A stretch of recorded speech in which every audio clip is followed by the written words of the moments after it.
And we're live. Welcome to another episode of Mr. and Mrs. Friendly Ex-Muslim podcast. Today, we're going to be going through Haqiqatjou, the Muslim skeptics, examining accusations against Muhammad Hijab. So we have some interesting points of view that Haqiqatjou has an interesting point of view, which is that men can do no wrong, apparently. And we have a different point of view. And here we are on the side of the non-Muslims and the Muslims. We're non-Muslims, we're on the side of Muslims here, and we're trying to support the ones which are being abused by the ones in power. So obviously both sides are Muslim, but we want to support the ones that we think are being taken advantage of here, and we want to multiply the impact of them speaking out. In this case, Sister Aisha, we want to talk about her and what she's gone through, and we think this will be an interesting stream. I feel like too, whenever there's a scandal like this, that it plays out, right? It has a life course, right? People have kind of stopped talking about it. It's been a few weeks, like a month now, and I just don't want to let Sister Aisha's voice die out and fade away. I want to continue to talk about what happened to her.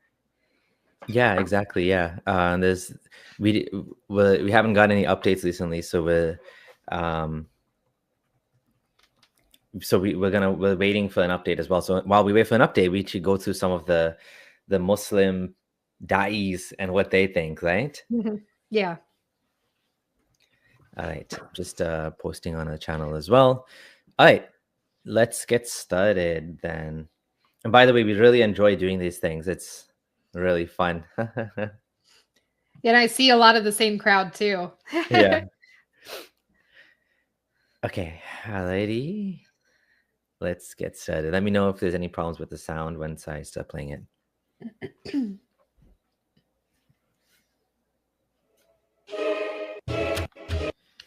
Bismillah, alhamdulillah. Our host, Daniel Haqiqatjou, and we have a great show for you lined up, talking about yet another scandal, quote-unquote scandal. Quote-unquote scandal. Yet another da'i or prominent Muslim figure, scholar, embroiled in accusations of wrongdoing.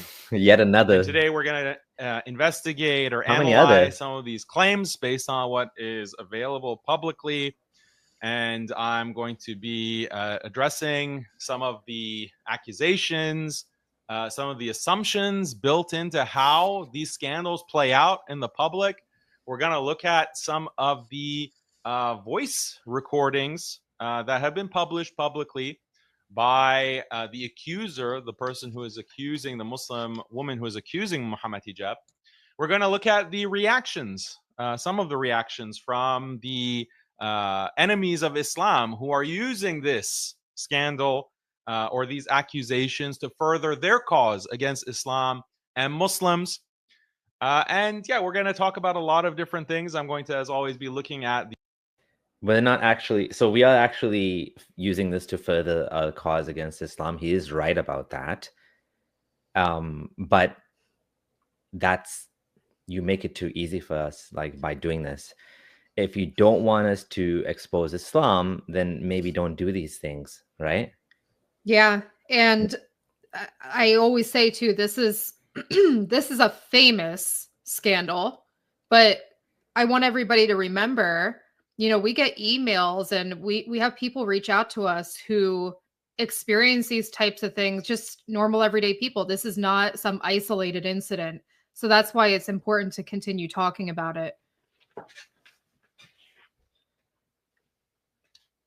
The chat, looking at your comments. If you have something to contribute, feel free to put it in the chat, but keep your comments respectful and according to the proper Islamic adab, which we're going to discuss in this episode, inshallah. So I hope it's going to be beneficial. His audience is one of the worst I've ever seen. When you see the comments, the language they use, he was going to debate a Hindu, and the words they used they insulted her based on her looks. They were insulting Hinduism in general, calling them like whatever, like filthy things. His audience, it's like he needs to remind them, but he actually encourages and enables this by the way he himself like writes and talks, right? Well, when he says respectful, like that's his worldview of what respectful is, to disrespect, people like this. Yeah. Quote unquote accusations. Adal Gantis says, no doubt hiding his own skeletons in the closet. Oh yeah. He himself, who knows what he's involved in, right? We haven't even gotten into that yet. And that you'll learn a lot from this, because we have a lot of growing to do, at least when it comes to Muslims online. There's a lot of growing to do because scandals like this come and go all the time. Accusations are made all the time. How are we supposed to respond? How are we supposed to deal with that? You know what I'm feeling he's saying is that he's admitting that nothing's going to happen. When he says scandals like this come and go, what he's tacitly admitting is that nothing's going to happen to him. It's, it comes and goes. Noman Ali Khan scandal came and went. Wissam Sharif, the police got involved, so it's not coming and going. That's coming and done. But there's a criminal, element to that. So with this, it's like, it's more of a social problem within the community. Hijab didn't do anything criminal per se. Yeah, exactly. Scandals. Yet it's women and children getting abused and oppressed. Exactly. This isn't like, exactly. This is much worse than that. Without being completely lost or destroyed or confused. That's what we want to address ultimately, inshallah. So as always, don't forget to subscribe to our newsletter. The link to the newsletter is below. Sign up if you haven't already. That helps us stay in touch with you as needed. Haqiqatjou is smart. He knows that one day he might get kicked off YouTube because of his views, which is why he has all of these, like, he has Telegram, which he has like the most like horrid stuff that doesn't show up on YouTube and Twitter. Even Twitter, I mean, Twitter is pretty lenient, but the stuff he posts on Telegram's even worse. It's just like, this guy's a nut. Like, he goes into like conspiracy theories and like, anti-vaxxer stuff, and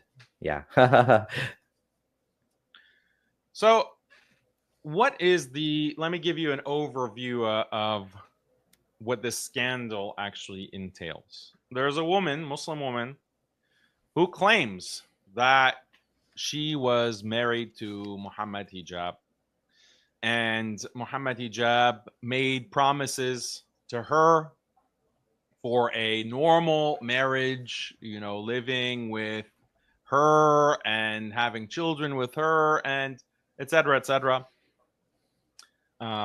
maintaining her and so forth.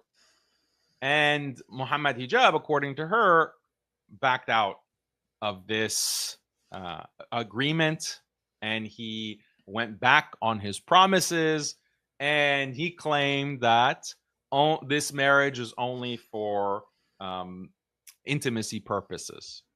This is what she claims. And now she wants to get justice. She wants justice. And as we'll see in her own words, she thinks that she is doing a big service to the ummah by exposing preachers like Muhammad Hijab and you who are confusing the youth on marriage. And she wants to expose this so that people do not lose their faith, do not lose their aqidah. She wants to bring accountability. Everything he said is right. That people are going to lose their faith.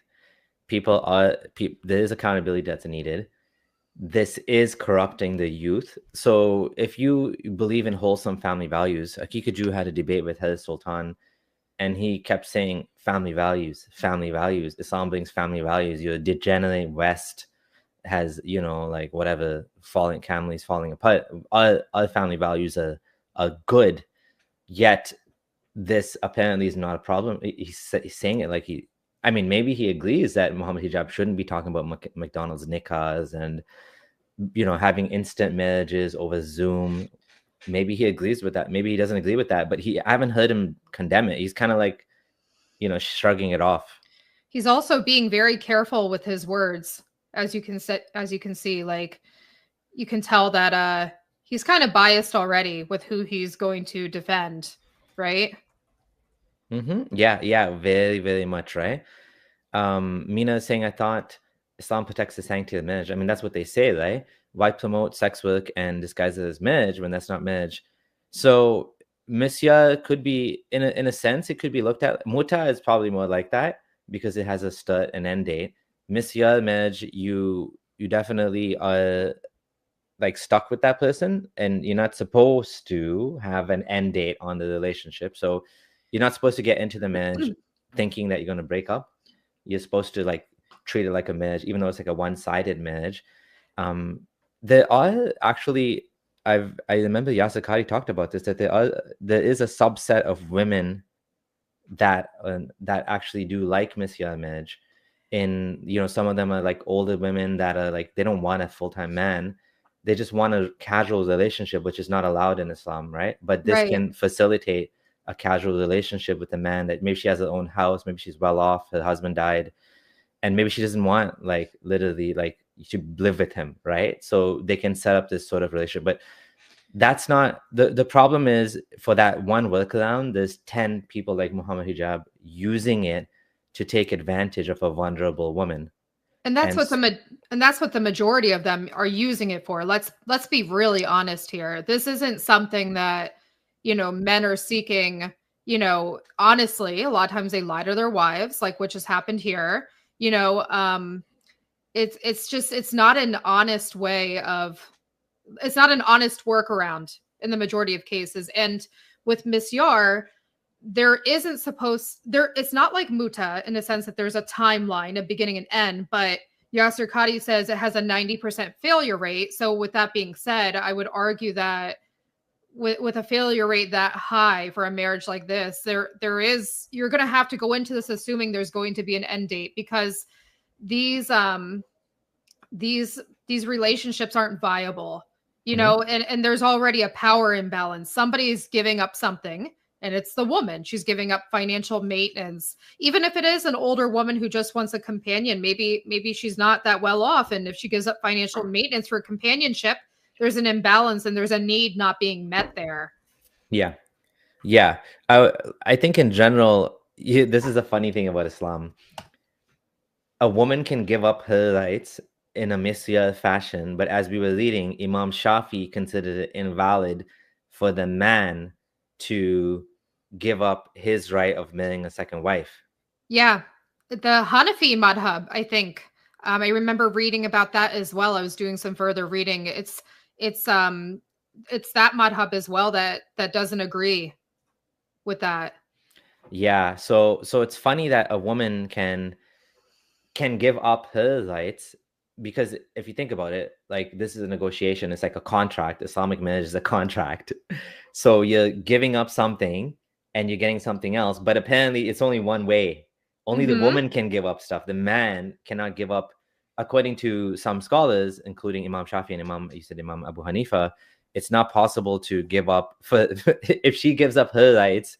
Sorry, if he gives up his rights, it's not valid. Yeah. So that condition wouldn't count. It's a haram condition, which is hilarious, right?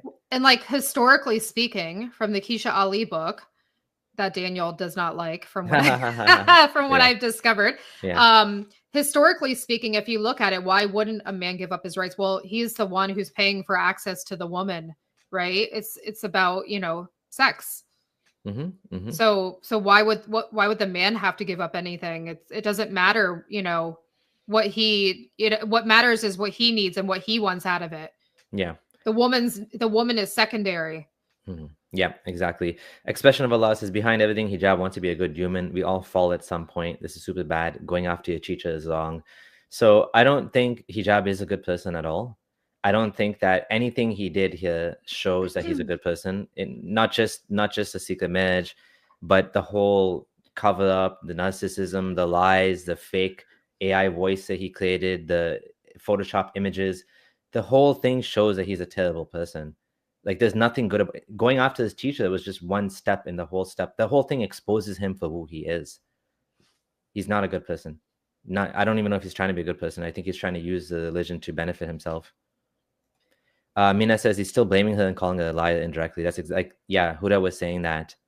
They're trying to be very careful in the way they say these things, right?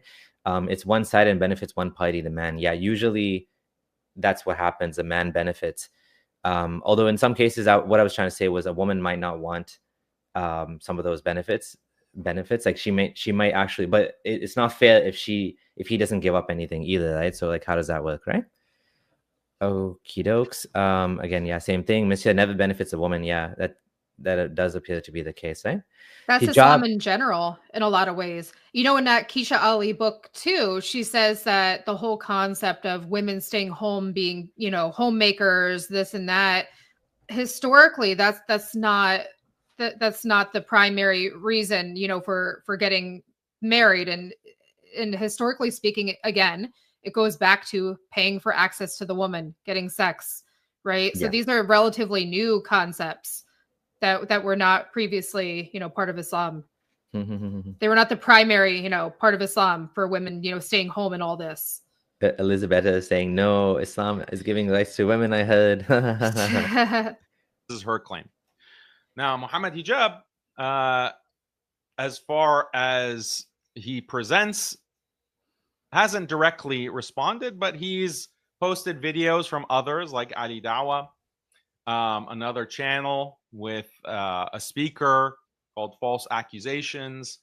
Also, he's linked to that. And they claim that there was no marriage. There was no marriage between Hijab and this Muslim sister. In fact, this Muslim sister is lying. She is just obsessed and making claims about her that make her look very bad, actually, that make her look like she might be on a path towards revenge because she just is obsessed with Muhammad Hijab.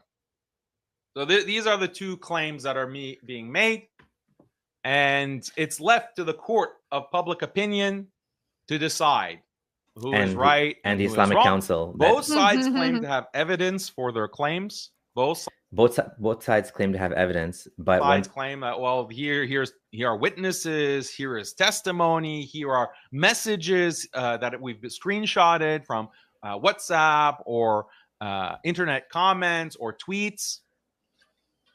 And internet comments, both sides claim that, well, this evidence is fabricated. Okay, so both sides are claiming it's fabricated, but what is the quality of evidence on one side versus the other side? Right. What is the, like, how much evidence has come from one side versus the other? Side one is, you know, consistent, you know, like message after screen after screen after screen with no gaps. The other one is like scrolling quickly through a very short period of time on his live stream. Sorry, on like recording his text messages. There's also very short clips of her speaking, which we now know is an AI voice. He can't even do the mubahala. He hasn't done the mubahala. He hasn't sworn to Allah. The curse is on him, the liar. The curse is on the liar. Maybe he does have some belief, right? And let's be honest here. Who can tell the truth, quote unquote? Who can clear this up and you know, bring things full circle other than Muhammad Hijab, who has not spoken directly to anybody? It's been a month. Yeah. It's everybody else, you know, just putting this up. You're the one who can verify what actually happened, you know, according to him. Why don't you do it? Why is everybody doing this for you? Well, he's saying it's all lies, eh? Yeah, I know. But so get on the internet and tell us that. Yeah. Instead of sitting there reciting Quran for 45 minutes, instead of doing that, hop on and tell the public what they need to know. He hasn't. He as soon as this started, he hopped on Twitter and said, "Oh, this is the last time I'm going to talk about this," and it wasn't. You know, there's like AI hijab and, you know, whatever, fake Muhammad hijab and all this stuff, Ali Dawa, this and that. It's like, and then it just turned into a circus. It's like, still, all these people supposedly came out to defend him, like Ali Dawa and whatever, but it's like, he really didn't. He spent time talking about Salman, trashing Salman and this and that. No, still to this very moment, nobody has properly cleared this up. And the one to do it should be Muhammad Hijab. Yeah. Apostate Union says, let me guess, he'll probably blame it on feminism. That's probably right, yeah. This evidence is fabricated.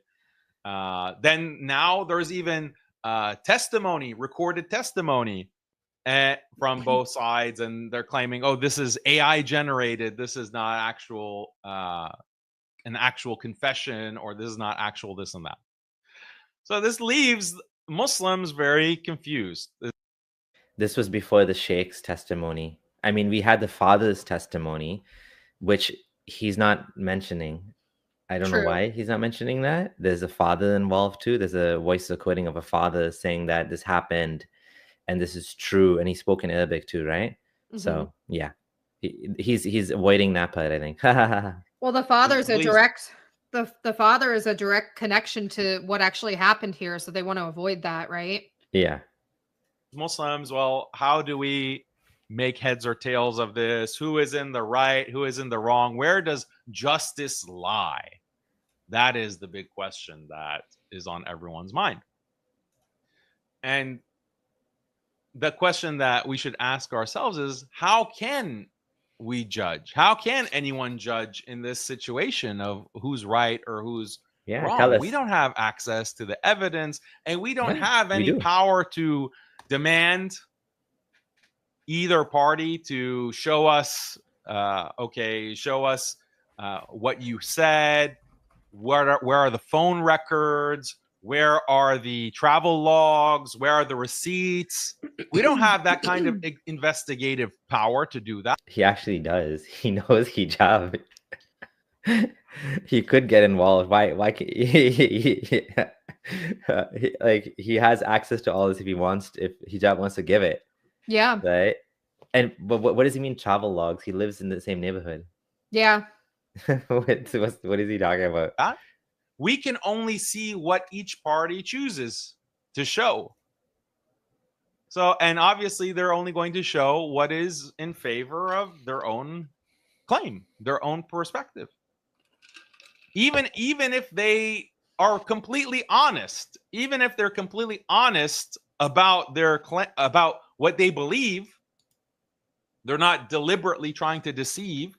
They're still biased. It's still from their perspective. I mean, she showed a lot of stuff. Some of it wasn't so great for herself, but she still showed a lot of stuff. Yeah. I mean, her dump of data was very thorough. Yeah. So it's not true. Yeah. What are you saying? And I've been saying all along, I say this every single time, there's consistency in her story. There's like, so when I did the video kind of analyzing all of this, and I pointed out a liar versus a truth teller, I was reading some of the research on this, and with lying, people are going to add as little complication to their story as possible. Okay.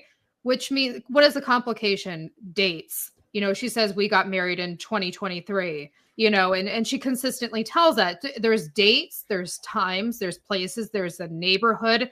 There's very detailed descriptions that she retells without skipping a beat. So what is a liar going to do? Add as little complication as possible, which is why I believe she's telling the truth. I believe she has been telling the truth all along. Mm-hmm. Yep. So where is an objective authority to come and adjudicate, to judge, to investigate and decide, like, okay, this person's rights have been violated and these person's rights have not been violated? There's no objective authority for this. Mm-hmm. I'm not an objective authority either. Obviously, some of you will point out that, well, Daniel, Muhammad Hijab is your friend. You have a conflict of interest, so how can you even judge on this issue? That's true in one aspect. In another aspect, people could say that, well, Daniel is not impartial because he is against Muhammad Hijab on certain issues, or he opposes or has a different perspective from Muhammad Hijab on different issues in fiqh of marriage, or red pill. Daniel and Muhammad Hijab disagree. So Daniel is biased in that sense. So you can make either case on either side. That's silly. But I'm here openly saying that I'm not an objective authority. I'm not a qadi. I'm not an investigator.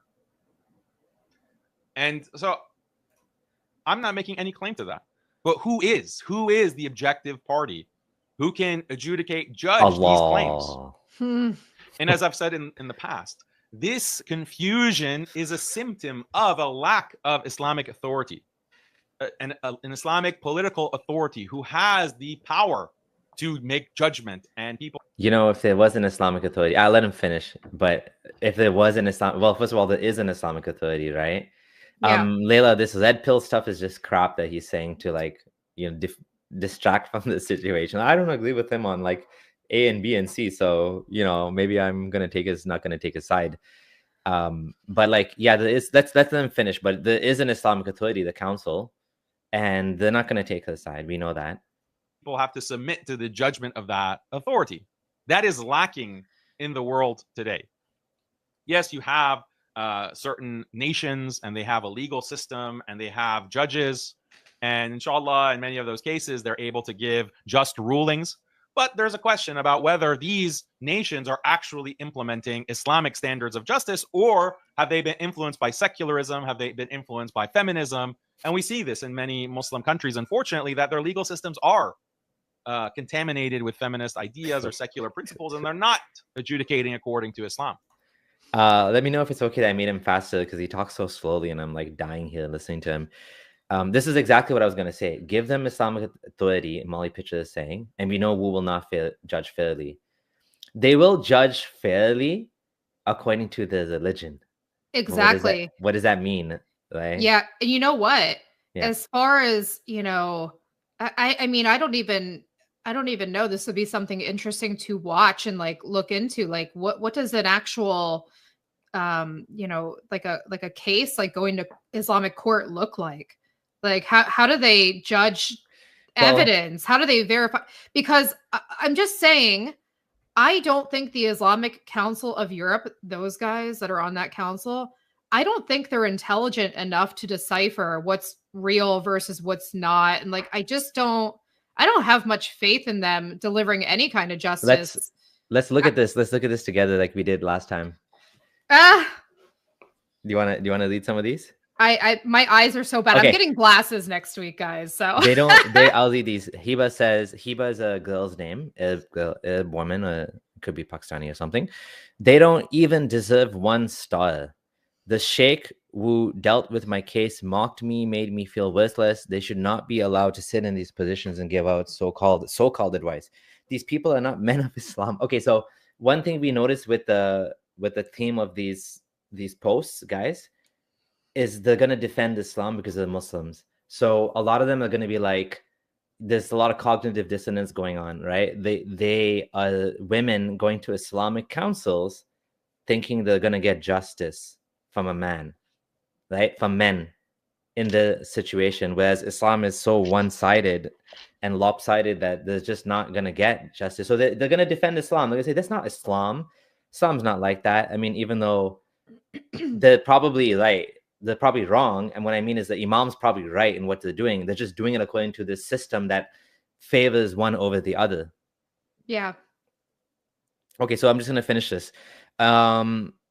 These are not men of Islam, but just a facade.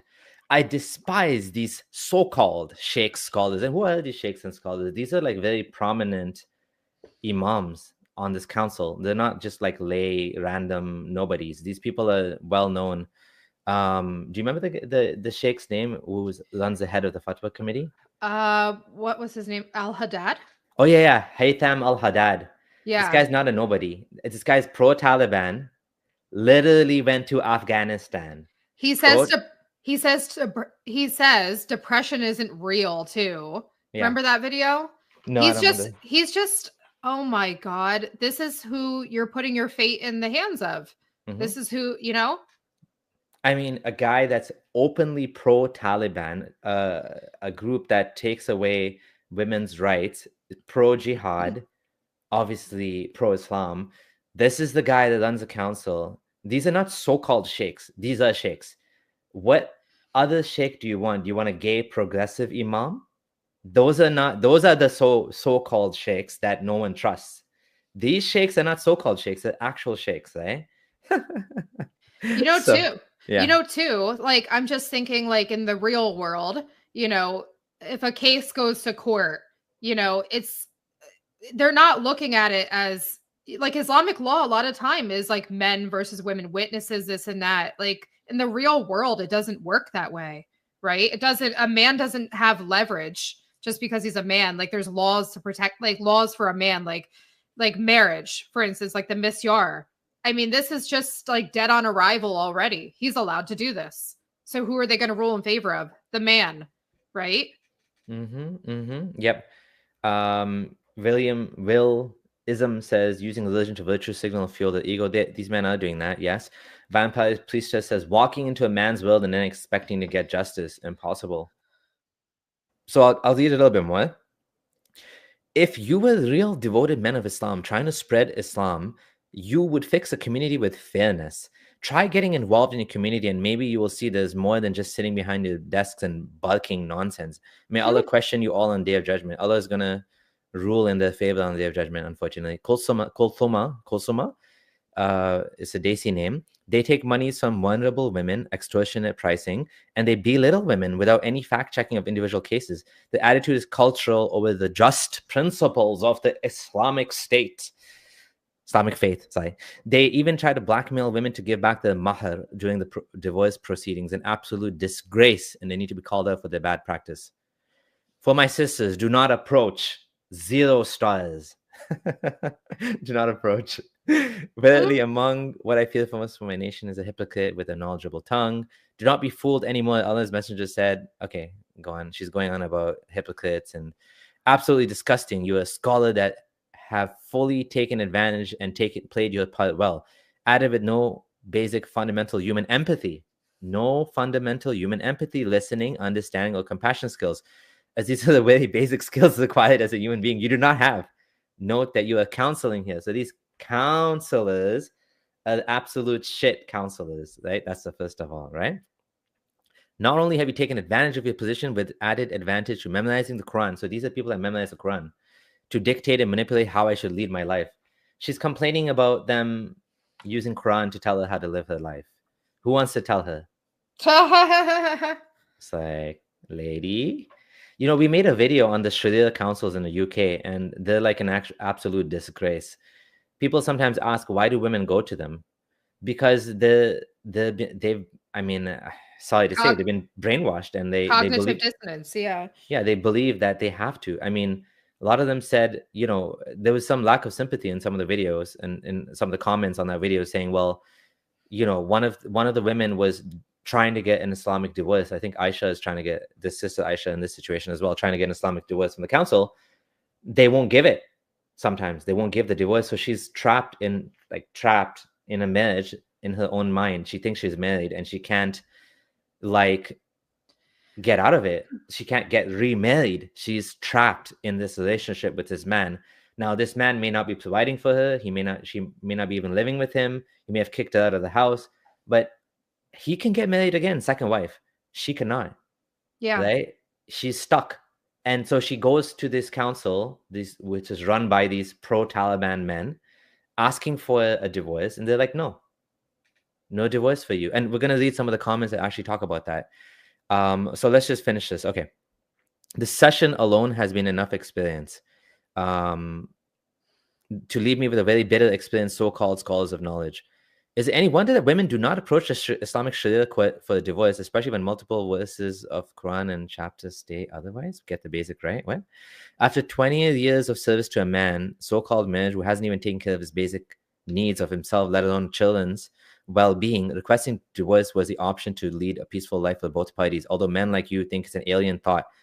So she's saying here that they don't have any empathy. These people, they memorize the Quran, and she just wants a divorce. That's what it sounds like, right? Yeah. She's saying, for my children's well-being and my well-being, I just want a divorce. With additional experiencing your opinion to belittle and insult me, accusing me to dominate, I sincerely hope you do not speak your mother, sister, or wife, or any other human being, any other woman in that way. Do you think by insulting and insensitively attacking someone is a great tactic? Right? Why should I beg a man to provide for me? I seek whatever from Allah, right? And let's keep going. I don't want to read too much of it because, yeah, and she's just basically like criticizing him. Okay? Another one. Another woman, I had an appointment with the council today for medical advice, and to be honest, I feel disappointed by the very black and white advice given. The whole point of scholars, they're supposed to apply the rules to the specific situation, right? So you're not just going to like a fatwa website. But the problem is, it's so black and white. The religion has like little room for nuance, and these men, Taliban good, women study bad. Like, what do you expect?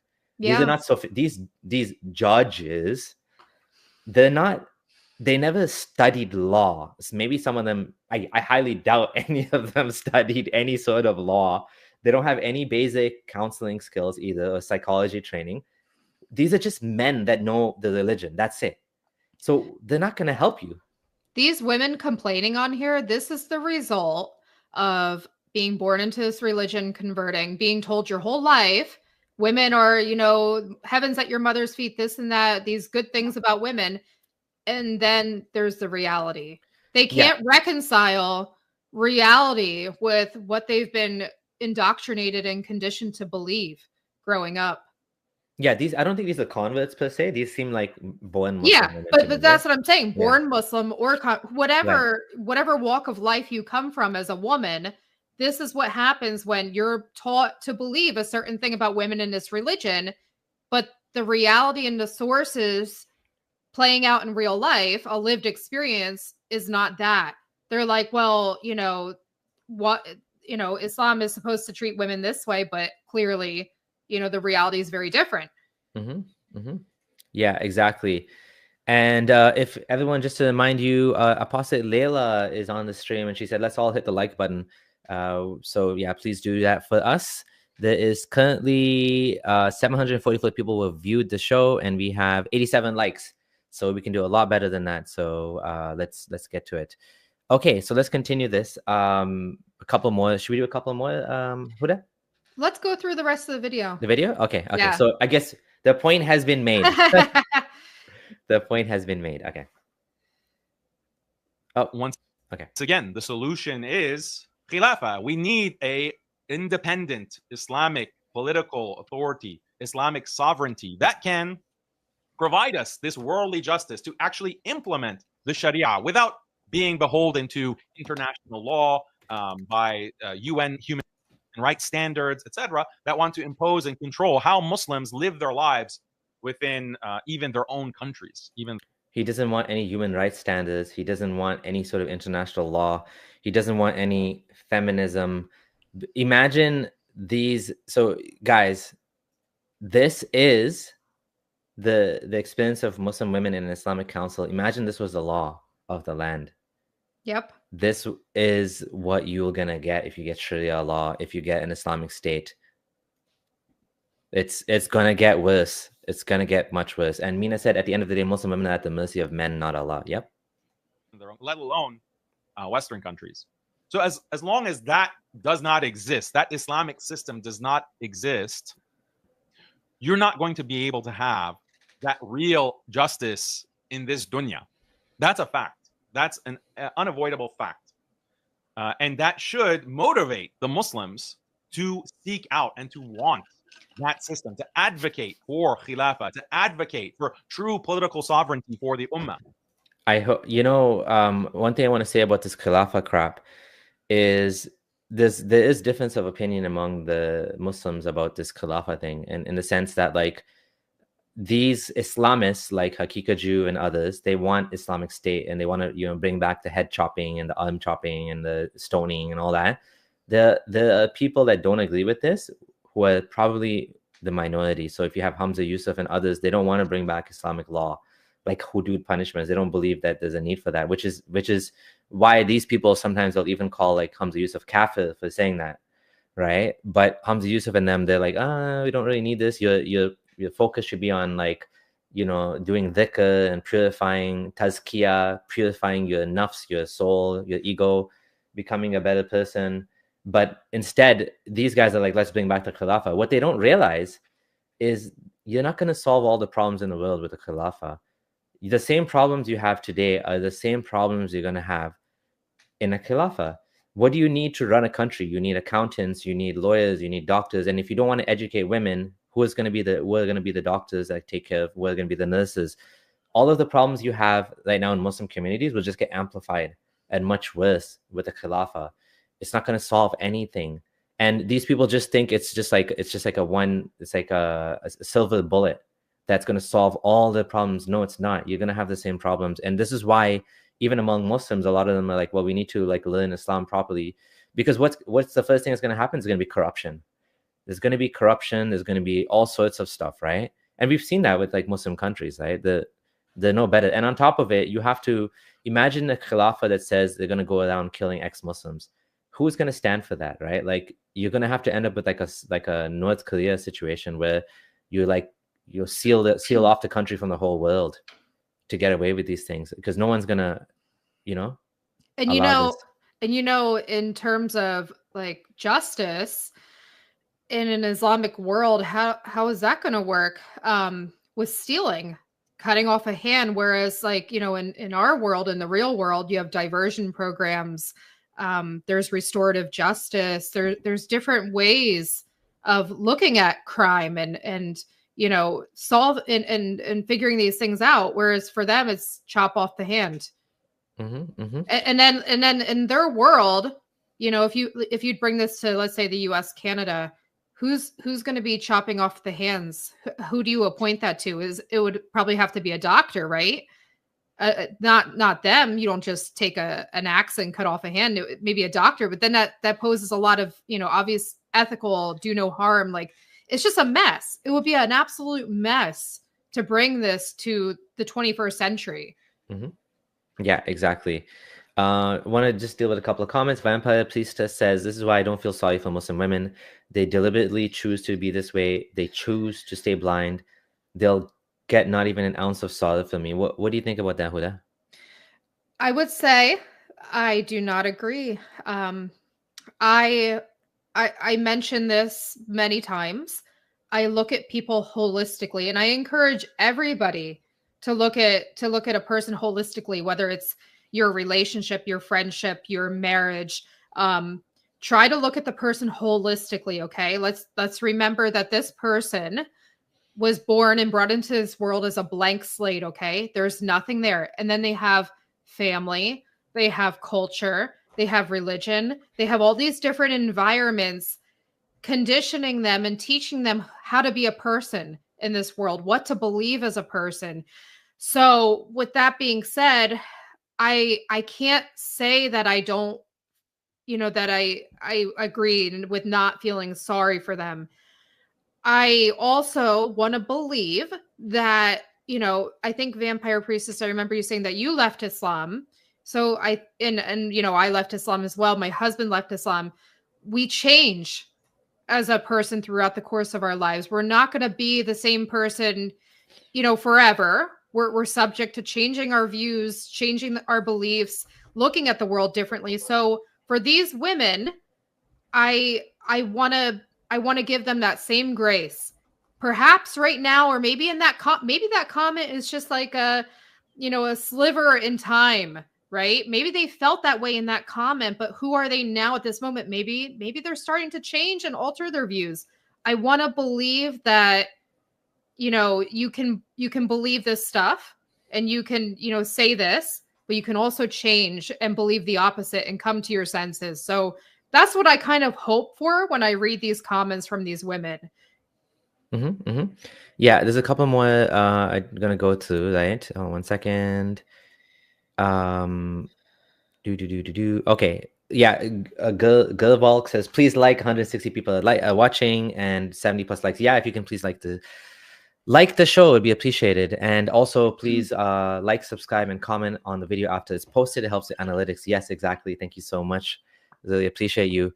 Vampire Priestess said, Muslim women only learn from direct experience. Let them live under a regime like Afghanistan. Let them experience real Islam. This is kind of like some of the communist women you see on Twitter, and they're saying things about communism. They have no idea what they're talking about. I think there is definitely this massive cognitive dissonance that comes from living in a Western country and not realizing that you are actually so privileged living here and you're so much better off.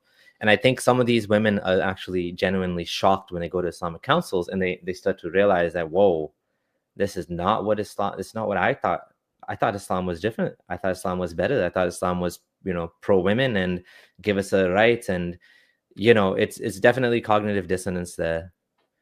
They might actually, you know, that's why you find sometimes women from those countries, they come here and they appreciate a lot more what they have. And some of them, they don't realize, you know, they just maybe never understood. So yeah, I'm with Huda here. Like, things change in people's hearts and minds over time, and sometimes it maybe this is a situation that makes them realize and wake up that, whoa, Islam actually sucks, right? Also, too, I would argue for myself, you know, and other people, leaving this religion, it's not one day I believe, the next I don't. Like, I mean, it can happen, but I'm saying in between belief and disbelief, there is a process, there's a struggle, right? There's questioning. So it's not a completely linear, cut and dry process. Yeah. There's even people that are gay and Muslim. I mean, that's even worse. Yeah. That's like really hard, right? Right. Mina says, Islam causes so many women harm. I can only hope they wake up and leave before they get seriously hurt. I think many are. Yeah, many women are waking up and learning. Let says, and if a man divorces a woman and he wants to marry her again, she has to marry and sleep another man first. Wonderful religion. Yeah, exactly. Yep. Hi, Arlette. Yeah, hi. HM Fog says, I do have sympathy for them, and it's just not unlimited for the sake of my own safety and sanity. Flea Tag says, I think showing grace when faced with cognitive dissonance is the way to go, but perhaps you have a point. So yeah, the different opinions here on the chat. And one more. Yep. I just want to say too, I do think I have less sympathy for women. Like, what is her name? She's part of Yakin, and she promotes FGM. What is her name? Oh, that older lady. She wears like all white. Yeah. I have like, that's somebody I'm not having sympathy for and grace for, that they're going to wake up. That's somebody that we need to call them out, and we need to bring to the attention of everybody. Yakin is an American founded think tank. Omar Suleiman, who is, you know, who has portrayed himself to the world as this soft-spoken, you know, imam for humanity. But on the same token, we have this woman who these are the views she holds, and they're allowed, like, if you're for humanity, you shouldn't be for FGM, and you shouldn't be paying people or, you know, bringing them on board with your think tank and promoting people who want to cut, you know, who want to cut up little girls' private parts. Yeah, this is Dr. Haifa Yunus, Jannah Institute. That's her name, Haifa. Yeah. This is when I don't have sympathy, grace, because this is disgusting. But for the average Muslim woman who's trying to get justice, so-called justice, through these, you know, councils and whatever, and is shocked to find out that Islam is not on her side, these men are not on her side, I have sympathy for them, and I can only hope that they wake up. And one more comment from Sheila Klein. Love you guys. Spending my Shabbat in beautiful Israel, drinking a margarita, eating some roast chicken, and listening to you. That sounds so good. I want to have drinks and roast chicken. That sounds so yummy. Yeah, maybe one day we can go. Yeah. Okay. All right. So we'll get back to the video and let's continue. To have governance that is actually based on the precepts and the principles of Islam, independent of outside influence or outside manipulation from the West or quote unquote human rights standards, etc. We should all, as Muslims, advocate for that. And examples like this, examples of these disputes publicly, are reminders of this. But you don't have to wait for the next imam scandal, da'i scandal. Even in your own friend circle, even you have a Muslim friend and he's being dragged into divorce court and he is being completely ravished by a secular feminist system that is taking away his children, taking away half or more of his assets, forcing him to pay alimony in perpetuity because of a divorce. That kind of feminist system is completely contrary to Islamic justice and even basic common sense, even a non-Muslim. The non-Muslims understand that this is an unjust system, and that's part of the reason why you have a red pill movement. The whole idea of a red pill movement is to oppose a standard of legislation and adjudication that contradicts justice and fairness and what is right and wrong. Even according to their fitrah, even according to a non-Muslim's fitrah. This is not right. It's not right that a man is in a marriage and then his wife cheats on him or mistreats him, and then she divorces him, and then he is not allowed to see his children, and then half of his assets are forcibly taken from him, and he is forced to pay on and on and on, alimony, child support, etc. And if he refuses to pay, they will put him in prison. This is not okay. So this is an interesting catch-22 situation that this guy wants. What I mean by that is he definitely wants his wife to stay home and to raise the kids, and so not to work. And what that does is it creates a dynamic which is dependent on him.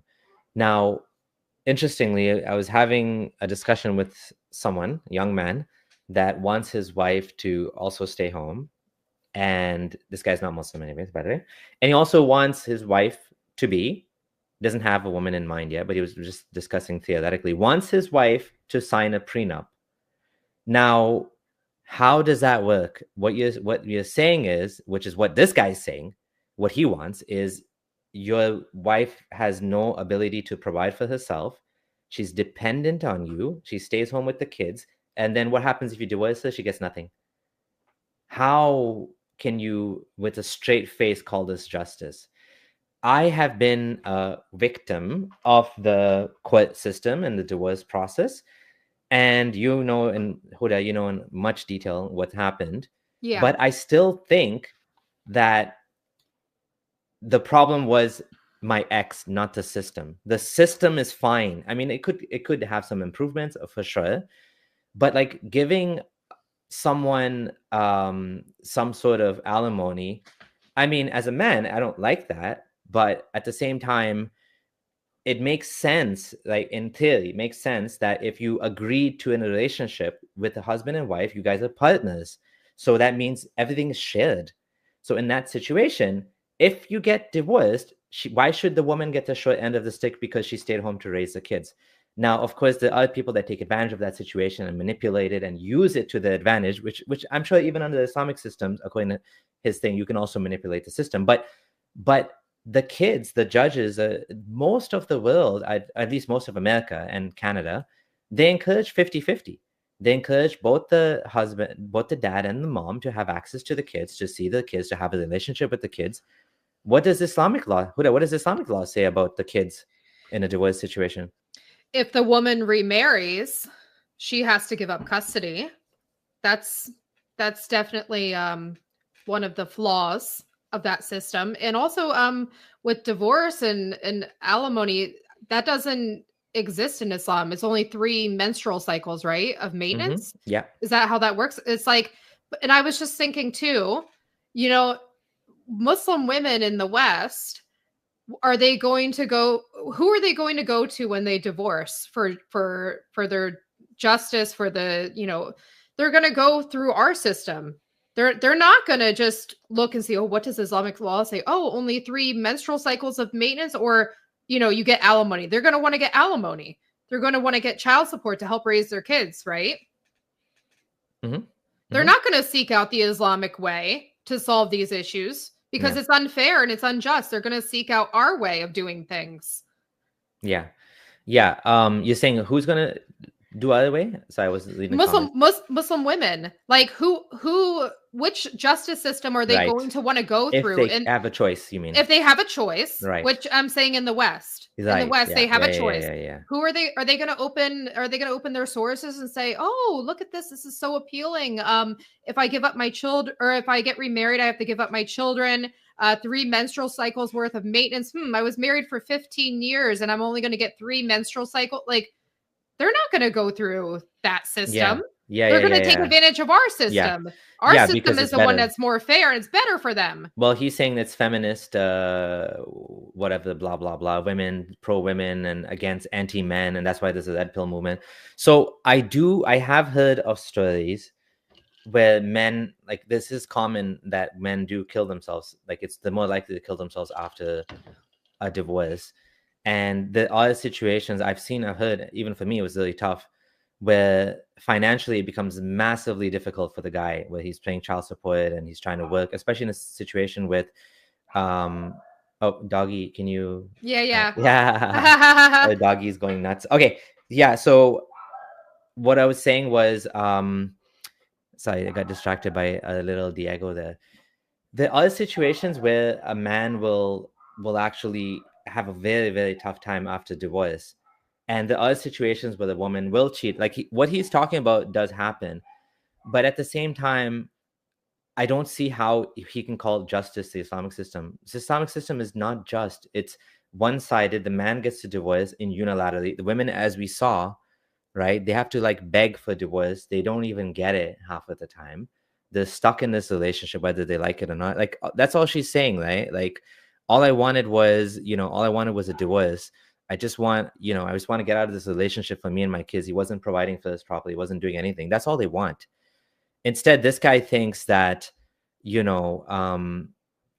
custody is just being, so basically the way he's completely straw manning. That's what I'm trying to say. If I could say it in one sentence, like that's what he's doing. He's straw manning the West. He's making it sound a lot worse than it actually is. And someone that's been through it and didn't have like a great experience, I do recognize that it's a lot more just and fair than the Islamic system. There's a question you can ask yourself, which is an ethical thought experiment. And in that thought experiment, you ask yourself, what's the type of system I would build if I couldn't decide who I was born as? So for example, you say, I love Islam, Islamic system is the best. What if you were a dhimmi? What if you're born as a dhimmi? What if you're born as a gay man? What if you were a woman? Put yourself in that situation. Would you build a system like this when you couldn't choose who you're born as? Or would you build a system that's equal for all, right? So that's what I'm trying to say is this would expose that. It's kind of like with my kids, right? There's a way you can do this, which is, say you have a fight over cake.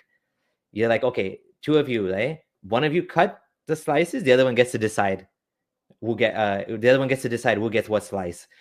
If you make one of your kids cut it and the other one distribute it, you'll get the most fair system of all. They're not going to cut like a giant slice and a small slice, because then they're going to get the small slice, right? So, Huda, are you back? Yeah, I'm just eating some chips. Okay, so doggy's okay. Yeah, he's okay. Okay, so Mina is saying men don't ask for custody. When they do get custody, 80% of the time, they only don't get it when they're abusive and toxic. Yeah, so I guess more men don't ask for custody.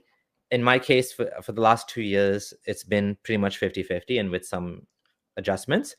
And sometimes they do want custody because it ends up being less of a burden to actually take care of your kids than to actually pay someone else, which is the mother. And some of them actually, they do leave the kids and they just move on or whatever. So there's also different situations. But if you're doing 50-50, like I have the kids half the time, my ex has the kids half the time, and you both make similar incomes, like one of my ex-Muslim friends, there's no child support to be paid because you're both taking care of the kids. The child support is when there's an unequal distribution and one of your kids, one of the families was better off than the other. So they try to balance it out. So the kids it's all about the kids at the end of the day, right? It's all about justice. So he's saying this is like terrible, terrible, terrible. Well, I don't even know if either he understands it and he's just lying, or he's purposely strawmanning it, or he just doesn't understand it, right? Like those are the two options. Okay. Any thoughts on that, or should I continue? Let's continue. Okay. Not just. Even the non-Muslim recognizes this, and that's why you've had Red Pill movement. You've had a huge backlash against feminism, but to what end? They don't. The non-Muslim doesn't know the truth of Islam and the justice that's found in Islam. The non-Muslim doesn't know that the Sharia actually has the solution to these problems. The non-Muslim doesn't. The Muslim should know that. The Muslim, the believer, should know that. And so it's very disappointing that Muslims are not advocating for true Islamic government, true Islamic governance, khilafah, Islamic courts that are going to uphold traditional Islamic law, not this kind of feminist reform, like reforming Islam to be more feminist, to give women their quote unquote rights. You know, some of these women, unfortunately, they don't get their marriage registered in the UK and other countries, and Islamic marriage, even in Canada. Actually, one of my friends, he Muslim friends. I don't have many Muslim friends, but I still have one or two or three. And one of them, him and his wife did not get an Islamic marriage, and so it's sort of like the girlfriend boyfriend, and so she loses a lot of benefit in the situation like this. And in fact, they actually sometimes they'll tell these people, don't register your marriage, which makes it worse for them. And we don't have Islamic councils here, but like a lot of them will basically, so with even with like the law here, you can always do what's called arbitration or mediation. Mediation is non-binding, arbitration is binding. So if you go to an arbitrator and you sign, you say whatever you decide is what I'm going to agree to, you can be stuck with that. So Islamic arbitration actually can, you can actually unknowingly ruin the situation for yourself by signing up with an arbitrator. And some women would unfortunately do that. Yeah. So if you don't go ahead. If you don't register your marriage either and you just do a nikah, I mean, that opens up a whole can of worms with survivors benefits in case, you know, the person passes away. Women don't think about these things, right? There's so many disadvantages to not registering it. It's just the only advantage would be that if you break up, you don't have to basically pay out. But if there's kids, you're still going to pay out. So yeah. Okay, thank you first, Adam, for the $2 super chat. Appreciate it. Holy Adam is asking, are we sitting far from each other? We are like, I don't know. How many feet away are we from each other? 10, 20? I don't know. Yeah, like 10. Something like that, yeah. I'm in our room and he's in another room. And yeah, we do it this way so we can both have like a computer and we can actually like have rather than like, we did it together once and then we had like 2 microphones and yeah. And to be honest, I don't like that style. Like, I don't know. I'm learning as well. You know, in the beginning, I just sat next to you when we did, you know, videos together and stuff, but it's actually like, I don't know, it feels more like a stream, right? Like you're on one computer, I'm on another, you know? Yeah. So yeah. Yeah. Mina is saying, if I was only allowed to be Muslim, I want to be a man too. Now, the weather is gone stormy, so if we get disconnected, I might have to switch to my data plan. So hopefully we don't get disconnected. Let's see what happens. Let's see if Allah is going to bless us. This is actually a very good comment too. That what justice, you can marry a 9-year-old, right? He marries a 6-year-old. What justice, right? Yeah. Where's the justice? Like, where is the justice, right? You liar, you liar. And then there's talak. Where is the justice again? Haqiqatjou. There is no justice in Islamic law. You know what these men want? They want to have a stay-home mom, traditional wife, cooks, cleans, you know, has kids, babies, lots of babies. Then they want the ability to leave them without any sort of payout compensation, and they just move on to another younger woman.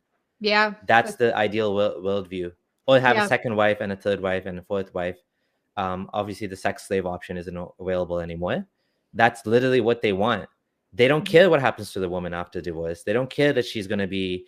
And you know, we maybe we'll talk about that later. But we've got emails from women that actually are in similar situations where they were a traditional woman in a marriage, and then they got, the husband left them, or they broke up with the husband who was abusive, and then what happens to them? Yeah. Right. And then, you know, the interesting part of this, you know, this position of, you know, not wanting to be accountable to taking care of, you know, your ex-wife, your kids, anything like that, just leaving them. What was I going to say? I lost my train of thought. Oh, it's okay. Yeah. It's okay. Okay. Yeah. Oh man, it's really storming out there. Okay. Let's continue the video. That's my gripe. That's my problem whenever these kinds of scandals erupt. So I just want to make that disclaimer that I'm not an objective authority. I'm only going to present to you. I just remembered what I wanted to say. Go ahead. So okay, yeah, this is my thought. I just blanked out for a second. So yeah, so you just want to get rid of the woman, but then, you know, you get remarried to a younger woman. And, you know, it's a cycle that kind of just happens over and over again. And then the person who was married to you for how long we had kids, we can't find somebody. We're expired goods. So then what happens to us in this system? Yeah, that's true. That's a good point. Kaba Amir says the name of Jesus is above all other names. John Stopman says the name of Odin is above all other names. We'll let you decide whose name is above all other names. I vote for Odin. Okay, anyways, let's continue. Relevant in you determining how to react and how to manage these kinds of attacks, because all of these things become an attack on Islam. It's not just Muhammad Hijab that is implicated. It is the whole ummah, is Islam that is under attack in terms of mistreating women. Islam has these bad rules that oppress women, that subjugate women. Yes, so it does. Let's look at this whole situation. And oh my God, it took him a long time to get to it. Come on, hurry up. I don't have all day. So there hasn't been, if you've been following the back and forth between the two parties, you probably haven't seen these voice recordings. And this is coming from the Muslim sister. The Muslim sister this is on her channel. She put out a couple of videos that we'll look at, short videos, where she explains like why she's doing this. And no one has really drawn attention to this that I know of. And it's very telling. What? The mindset. What does he mean no one's drawn attention to it? Aren't we all drawing attention to it? Let's listen to this. Oh, you're muted, by the way. Oh. I could hear you.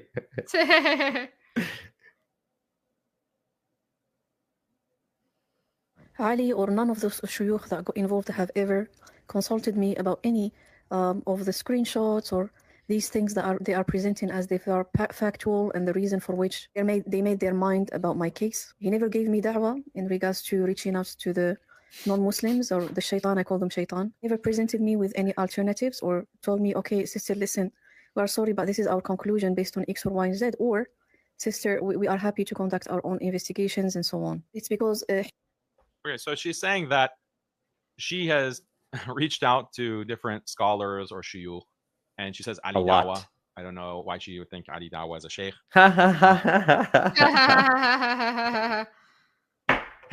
funny. Actually, Ali Dawah wasn't about sheikhs. It was about publicity. Yeah. Right. So I'm pretty sure she doesn't think of Ali Dawah as a sheikh. And it was Sheikh Tirana too, who was pressuring him to talk to her. Yeah. That's what I understand, that he was kind of chasing him down, saying, listen, you need to go find her and talk to her, make this right. Yep. But this is what she's claiming. And on the one hand, I sympathize, but on the other hand, I find it strange. I sympathize because, if you reach out to certain people, they're not going to be in a position to investigate. No one has that authority. If you're talking about the UK context, for example, who really has the authority to make a judgment? There are different councils that you can go to. Don't do it. And has the sister gone to those councils? Has she has she read the reviews? Have they turned her down? That's a question mark. Because I think he's missing the point. The point wasn't for her to... the point was, if you remember, initially she wanted to do this. She was okay with this being anonymous. Yeah. Let's talk about this so it doesn't happen again. Let's share that there's people out there saying these bad things that are promoting Misya marriage and McDonald's nikahs and all that stuff. Mm-hmm. Right. And it's not that she's looking to, obviously she's not gonna, there's no legal recourse she has, but she wanted awareness, and he said that himself, so he knows that she wanted awareness, but now he's trying to make oh, what's the point? Because sometimes you do have these independent councils, and they will issue khula, for example. They'll issue a khula, they'll dissolve a Islamic marriage Islamically by khula, for example, or they'll mediate in the case of a husband and a wife. There are those kinds of institutions that exist. Now, do they ultimately have the authority to force a husband to abide by Islam or a wife to abide by the Islamic marriage rules within fiqh? No, they don't have that authority. Only the government, the secular government, has the authority to lay down a judgment to force a husband to pay or a wife to pay or who gets custody.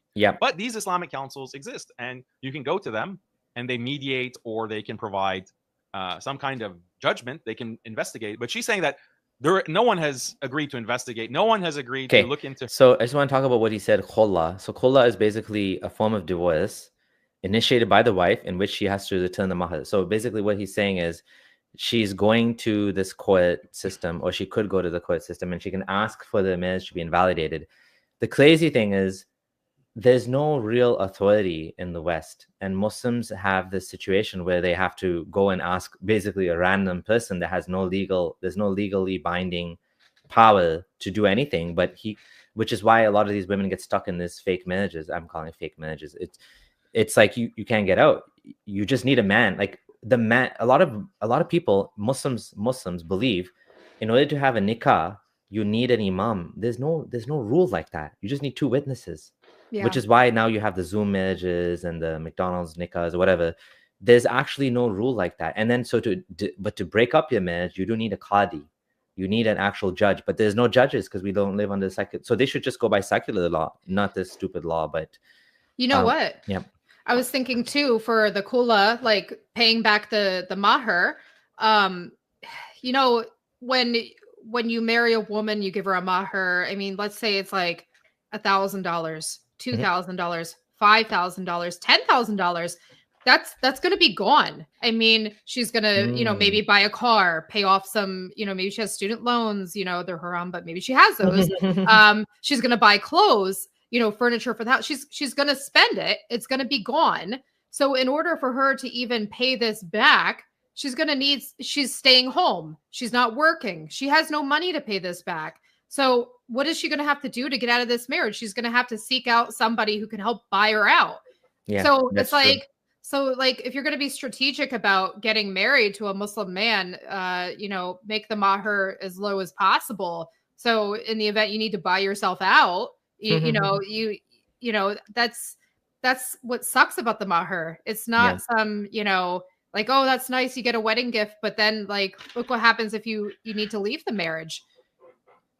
And how are you supposed to leave when you don't have the means or the financial ability to do it? Because then on the other hand, it's your right to stay home, and you know, you have all these kids and whatever. It's like, it's just a system that doesn't make sense. And obviously it's not for the woman. It's the mahar is for access to the woman, you know, and then it could actually trap a woman. Yeah. And then sometimes culturally it will include mahar to be given to the family members too. So they want some gold for for the whole family. They like, it could be very, very expensive and lavish. It depends, right? Situation. Yeah, exactly. Moonbeam Mexwine says, you can't trust the system that created the conditions for a bad situation to fix the situation in a fair manner. True story. Yep. Well said. To her case. So this, you know, raises a question for me. Why hasn't anyone, like someone who is a legitimate council, Islamic council, or a legitimate authority, which there are in the UK and in most of these Western countries. I know why. She says that there aren't. Then when she mentions Ali Dawah, it kind of destroys a little bit of credibility. Like, no. Wait. The reason why no one wants to touch this is because it has Muhammad Hijab in there. Sheikh Turani actually admitted that when he heard that it was hijab that was involved, he was like, oh no, I don't want to get involved in this. Ali Dawah was supposed to, you know, settle the situation. Yeah. Damage control. Yeah, exactly. Yeah. And people don't want to get involved because, like, look what Muhammad Hijab did to Sheikh Turani.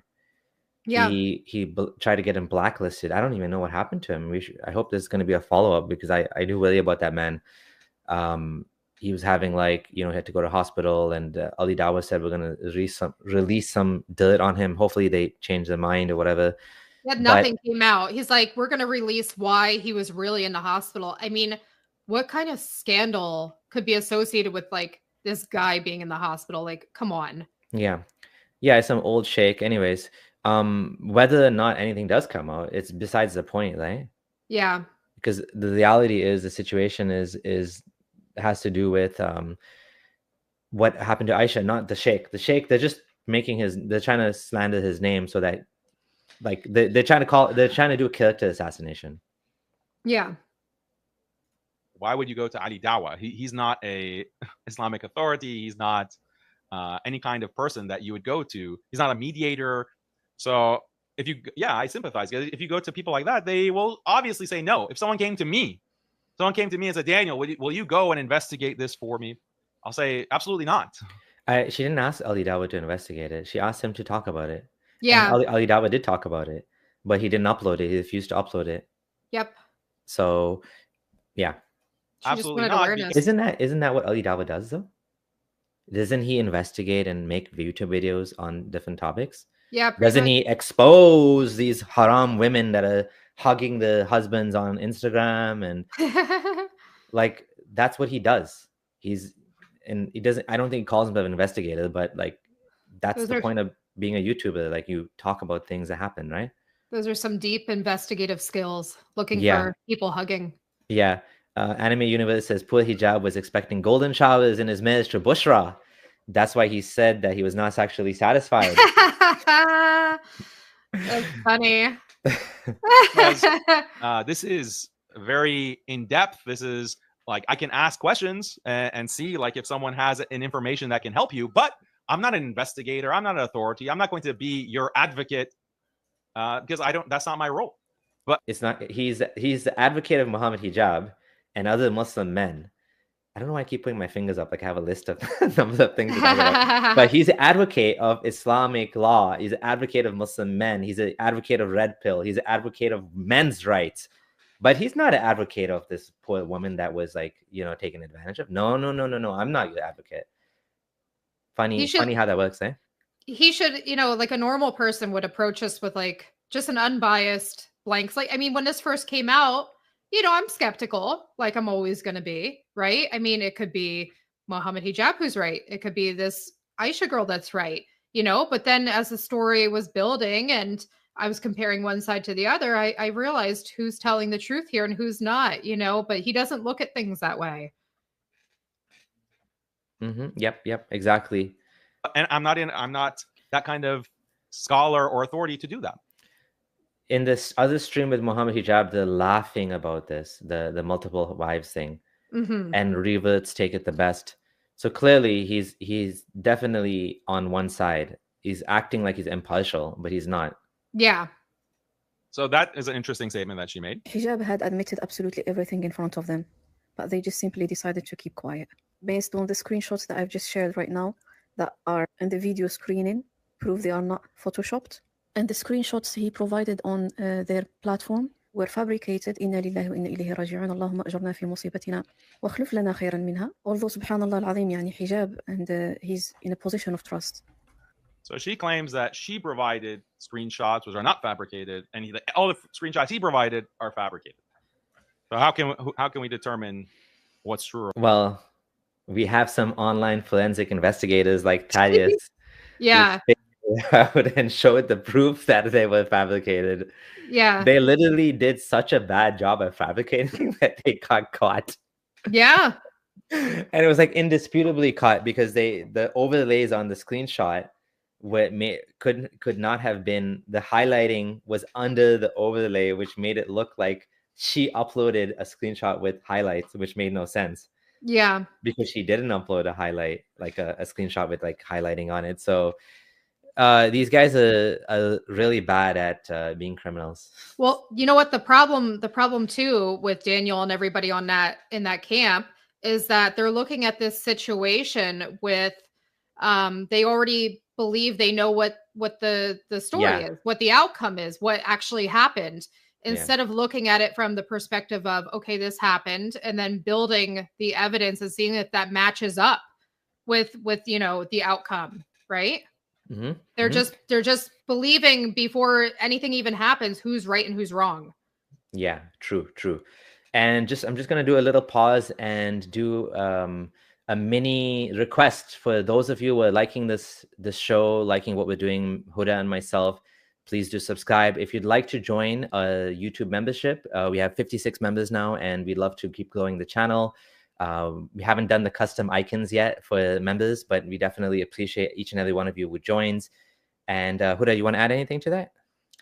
Yeah. If you guys want to subscribe and you want to join our Patreon, I love doing videos about women's topics in Islam. I like doing some true crime style videos. I covered an Iraqi father that tried to honor kill his daughter. And I also like, exploring content like that as well. And it takes a significant amount of time to create this, from, the birth of an idea to writing a script, recording, editing. All of the images that I add to, those are all images that I create as well. So yeah, to support us and help us do more work like this, join our Patreon, subscribe, like, share, do all of that. And if you're enjoying the fact that we're doing a lot more content right now, is because I lost my job. So there's actually 2 of us working full time. This may or may not continue depending on how the financial situation goes. But to each and every one of you who subscribed, liked, and donated, we appreciate all of you. And enough of that. Let's get back to the show. Thank you. Thank you in advance. Profiles like this. I don't know how to emphasize enough about this, to be really honest. The only thing I could ever possibly say is this whole great scenario and scandal and so on and whatnot, I did it. And I am ready to risk absolutely everything about it. This whole scandal, I did it. What does that mean? He's in a position of trust. We have to... I don't know how to... We have to remember, too, her first language is not English. So he needs to look at it with that lens. Some things she say, they might sound a little off. It's because, you have to, you have to give her some grace that, don't look at it like super skeptical. Well, what does that mean? It just might simply mean her first language isn't English. Yeah. She did it meaning this happened to her. That's what she means by she did it, right? Yeah. Emphasize enough about this. She's saying it's real. This really happened. Yeah, exactly. Yeah. To be really honest, the only thing I could ever possibly say is this whole great scenario and scandal and so on and whatnot, I did it. And I am ready to risk absolutely everything about it. She's reminded it. What does that mean? This whole great scandal, picking on her, I did it. Her language. And I'm ready to risk everything. Because I... Hey, shout out to Infidel Noodle in the chat. Thanks for the, is that like shekels? 6 shekels? Thank you so much. Congrats on 100K. Yeah, it's been quite a grind. I interviewed Infidel Noodle back in, I can't remember if it was, I think it was on the old channels a long time ago. Holy, it's like a lifetime ago. And she has really great content too. So check out her channel. We need more women, ex-Muslim women doing this type of stuff. So yeah, shout out to Infidel Noodle. Thank you for the super chat. I did it to preserve my own aqidah, my own faith. That is never going to be preserved, except when I'm going to be exposing Muhammad Hijab for what he actually really did and for what he actually really is. So I'm only doing this to preserve my aqidah, to preserve my faith, and I can only do that if I expose Muhammad Hijab for what he actually is and what he actually did. That's crazy. That's insane. Like, your faith in Islam, like, how could you even say such a thing? Your faith in Islam depends on exposing Muhammad Hijab for what he actually did. And what are you claiming that he actually did? You're claiming that he married you and then he didn't uphold what he claimed to want. He promised you in that marriage. We should talk about this. I'm just gonna. But as we'll see, every single woman who has ever been divorced claims the same thing about her husband. Isn't this true? Have you ever met a divorced woman? We're not talking about every single woman here. We're talking about Aisha. We're talking about her story. Like he's saying, he's going off. We're talking, every single, okay, forget that. We're not talking about that, right? Every single woman doesn't say her faith in Islam is shaken by this. That's not true. There's plenty more that have been through, other things and they remain Muslim their whole lives. Yeah. What she's trying to say here is, when she says my faith in Islam depends on this, she wants some redemption. She wants some justice. She wants to feel like her God is on her side, right? Yes, exactly. This is the cognitive dissonance again. Yeah, and she wants to bring awareness to this. She wants people to see the truth, recognize that, validate it, and she wants to feel accepted back into her community. She's not going to feel comfortable or accepted or seen unless she talks about this and brings awareness to this. I can explain why she said it in this way. What's happened is she's a student of Dawah. She looked up to hijab. She even said she worshipped him. I mean, maybe that's again her use of language, meaning she really looked up to him. She didn't wish anything bad for him. She loved him. She fell in love with him. She thought this guy is a hero of dawah, whatever. And he, on the other hand, did nothing but wrong to her, and not just did wrong to her and justified it with Islam. Right. Now that's where the Islam is now shaking, because if someone has been brought up to be taught that Islam is justice and, you know, right, all of this, and then you're like, okay, well, something wrong happened to me. That's not Islam's fault. That's Muhammad Hijab's fault. I can deal with this. Okay, I'm just gonna go talk to a sheikh. Sheikh number one, sister, please, you know, ask Allah for patience. Allah will reward you. You know, don't create big trouble for hijab here. Like, you know, it's over, it's done. Just forget about it. Sheikh number two, same thing. Sheikh number three, sheikh number 100, like literally talk to every single person she could find. Salman took her aside. Sheikh Torane took her aside. That's it. Nobody else. And Abu Aya, which was at the Sheikh with Salman and the behind veils, nobody else took her side. This guy's like publicly bashing her, saying, "Oh, all women say this. Like, all women say this. Like, every single woman says this. Like, no, every single woman doesn't say this. She has a particular problem here, which is she had a high faith in Islam, and then because of this, her faith was shaken to the point where she was looking into other things as well, like the Quran preservation." Yeah. Ironically, that's with hijab Qaeda problem as well. And look at this, like her faith being shaken. It was a process, right? Yeah. There's meeting hijab, getting married, you know, falling in love, feeling like, you know, life's working out, life is perfect, and then it's a bait and switch. It's not perfect, but it's gonna get better. Well, that's what she thinks, right? Yeah. She wanted a family. She had dreams for herself, right? Yeah, but life is going to get better. Yeah, she felt like it was going to get better post-divorce, and, you know, she'll have a father figure for her daughter, which was important to her. And then there's this bait and switch with the misyar, and then this happens. I mean, and then, you know, she starts to kind of, you know, unravel, you know, this faith of hers. I mean, in all respect, like, who wouldn't have their faith shaken by something like this, right? Yep. Exactly, right? Exactly. This is why I think this is why we're talking about this, right? It's not just a scandal. We're not just talking about this because it's scandalous in Muhammad Hijab. Although we do have a right to talk about scandals when there's a self-righteous scholar of Islam or a da'i or someone that's going around saying Islam has family values, and then they do this. Yeah, it's the hypocrisy needs to be called out too. You can't put yourself, and, you know, for example, some of these conservative, I forget where was this happened. The conservative men were anti-LGBT, and then it turns out this guy used to go to like a bathhouse with other gay men, and he was caught. And like, that is a scandal. That's not just a personal. It's like, you're a hypocrite, and you should be called out, right? Nouman Ali Khan was this so-called, you know, sisters that do this and that, and then he's doing this like shirtless things. And how can you preach one thing and then do the opposite? That human beings, we hate that, right? And when people do these things, right, that's when it becomes dramatic, because it's like it's a contradiction of your existence, your values, your purported values, and you start to look like a fake. So Muhammad Hijab, even on a personal level, by doing this, it is actually scandalous, and it's worth talking about, right? Even without the whole Islamic connection. The Islamic connection is a more important one here than the hijab thing, but yeah.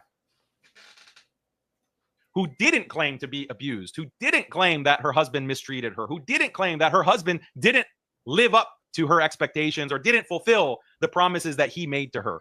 That's every single marriage, every single divorce, every single divorced woman. No. Claims the same thing about her husband, not meeting her, or not meeting the expectations, not fulfilling the promises. That's not true. That's not true. But in this case, that's not true. That's literally not true at all. Lots of women are able to walk away from a relationship because they either moved on, things changed, they grew apart. That happens. There are many marriages that they're still friends after divorce. I mean, that's probably less common, but he's just like, he has this one-sided view of everything, that like women are like they all hate men, and they're like trying to scam men, and they're like cheating on men, and then taking the kids and taking the house. And he has this like very warped view of reality. I know some women that are actually happily divorced, and no one cheated.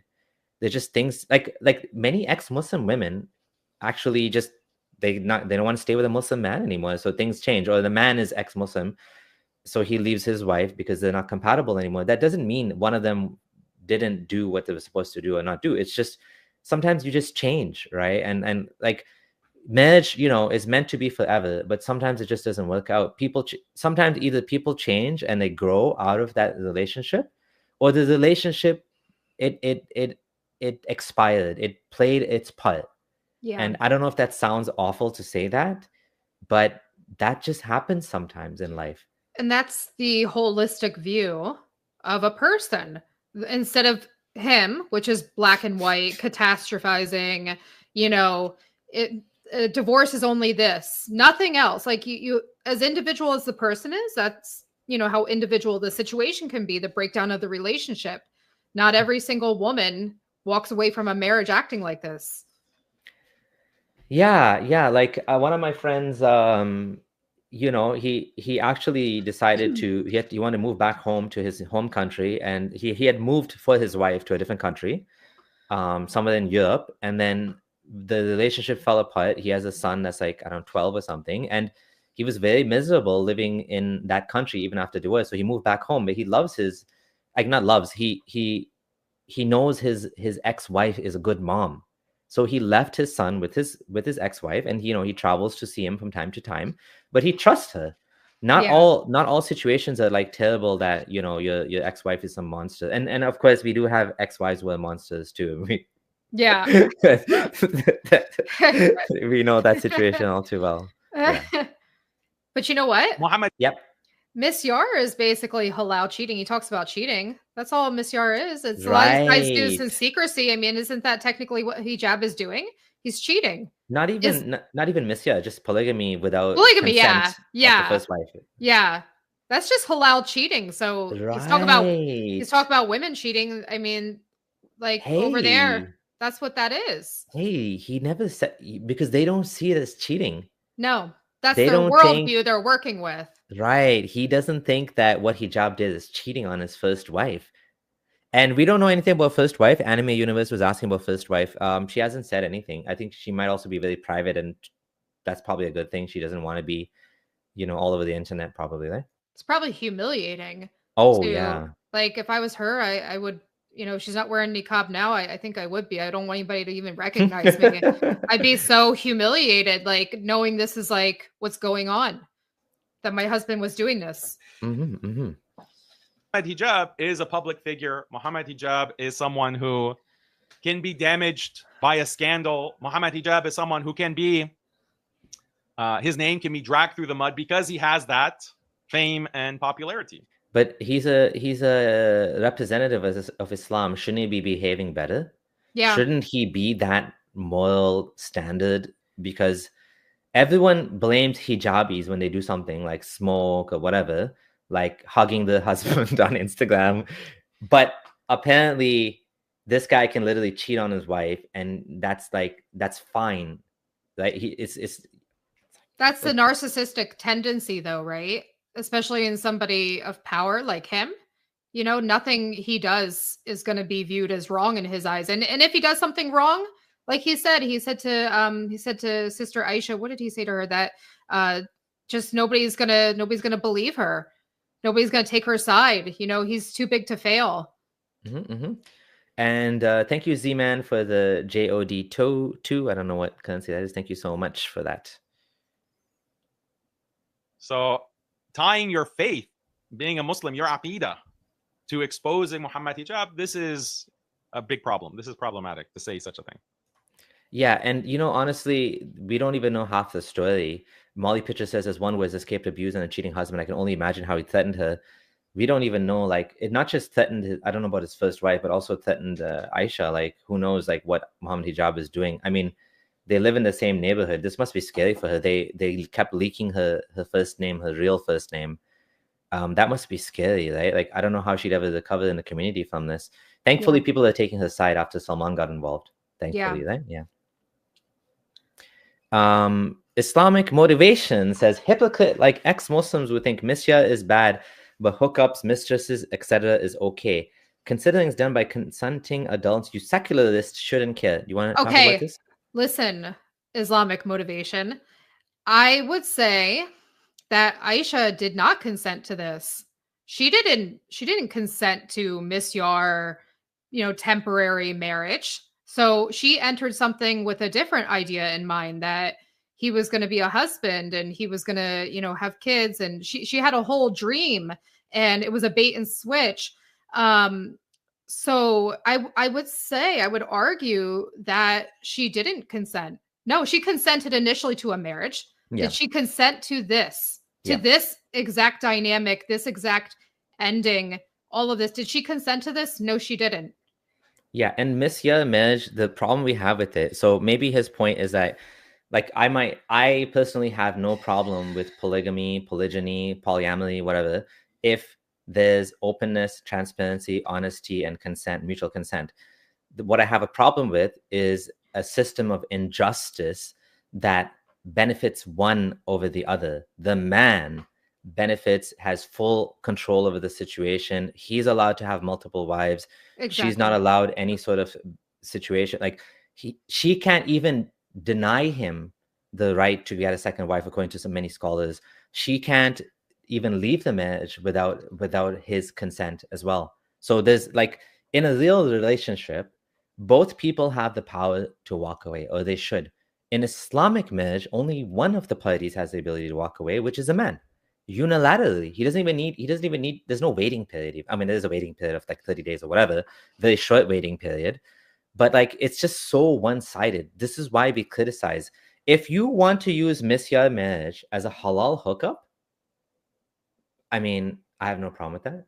If it's truly like a halal hookup arrangement and both parties know what they're getting into. Let's not even say both parties. Let's say Muhammad Hijab's wife. Did she consent to this?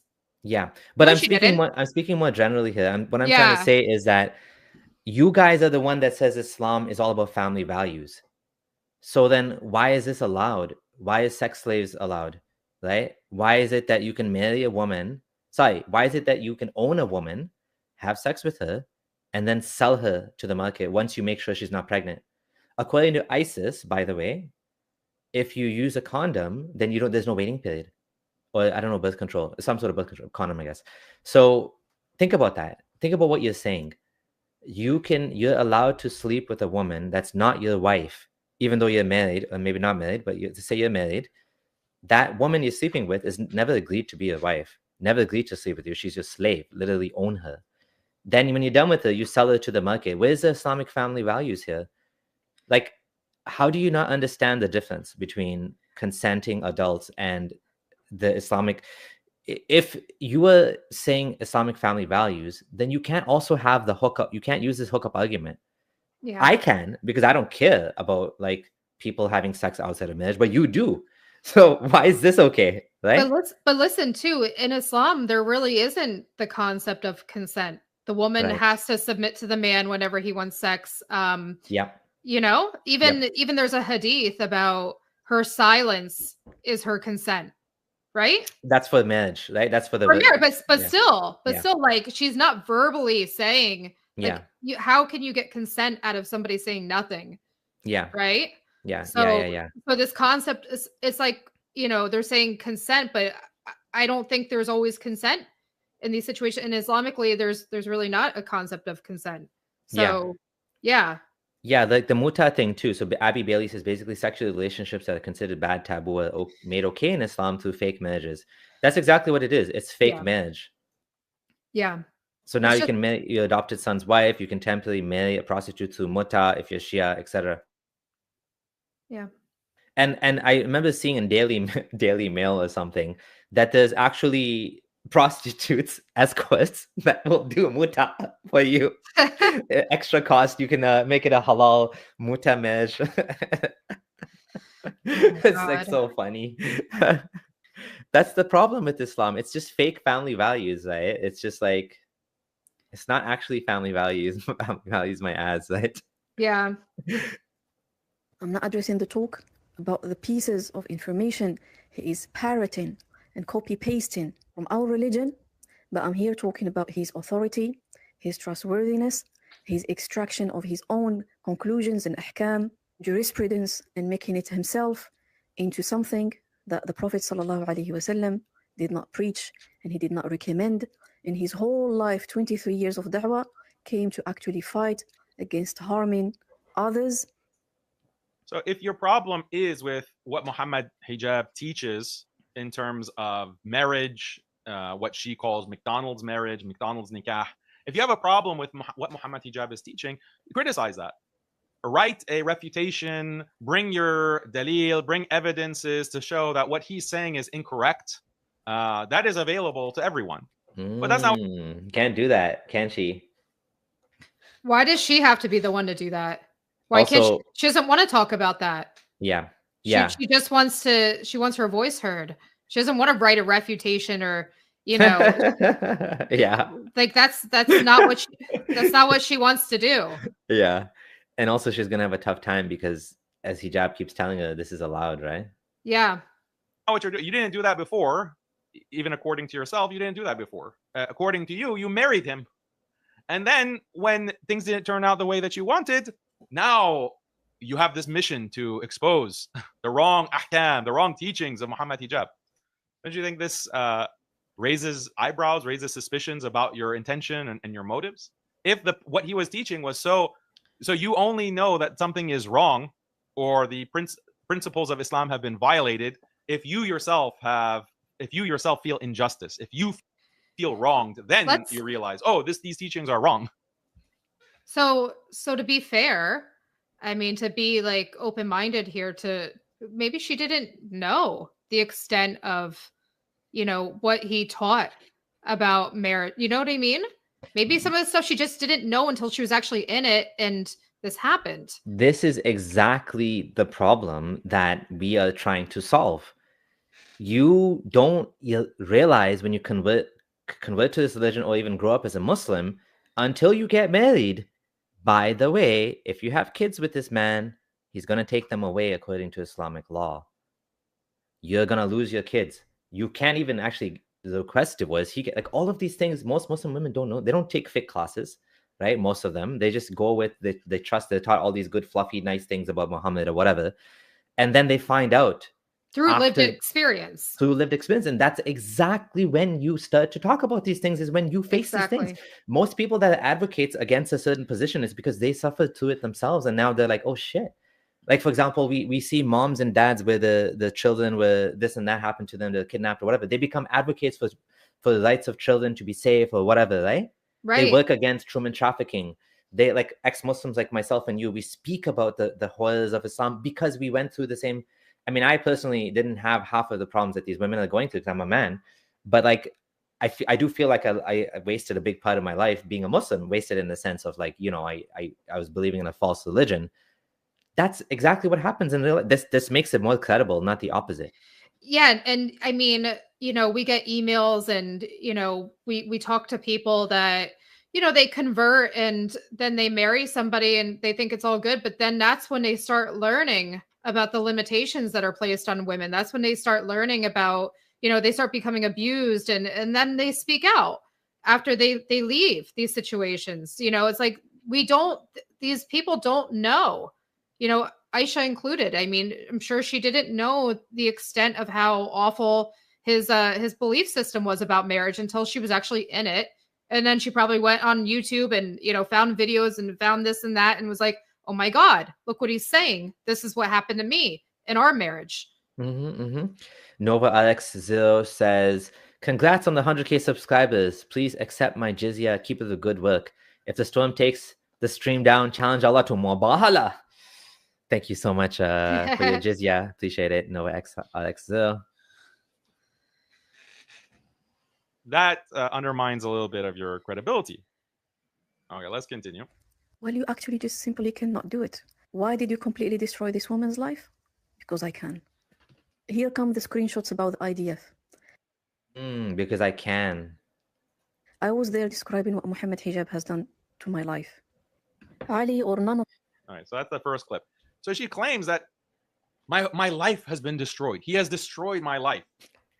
Oh, this is a great comment by Pagan Les. By his logic, converts to Islam will speak badly about the West are less credible because they speak about it after having these bad experiences growing up, right?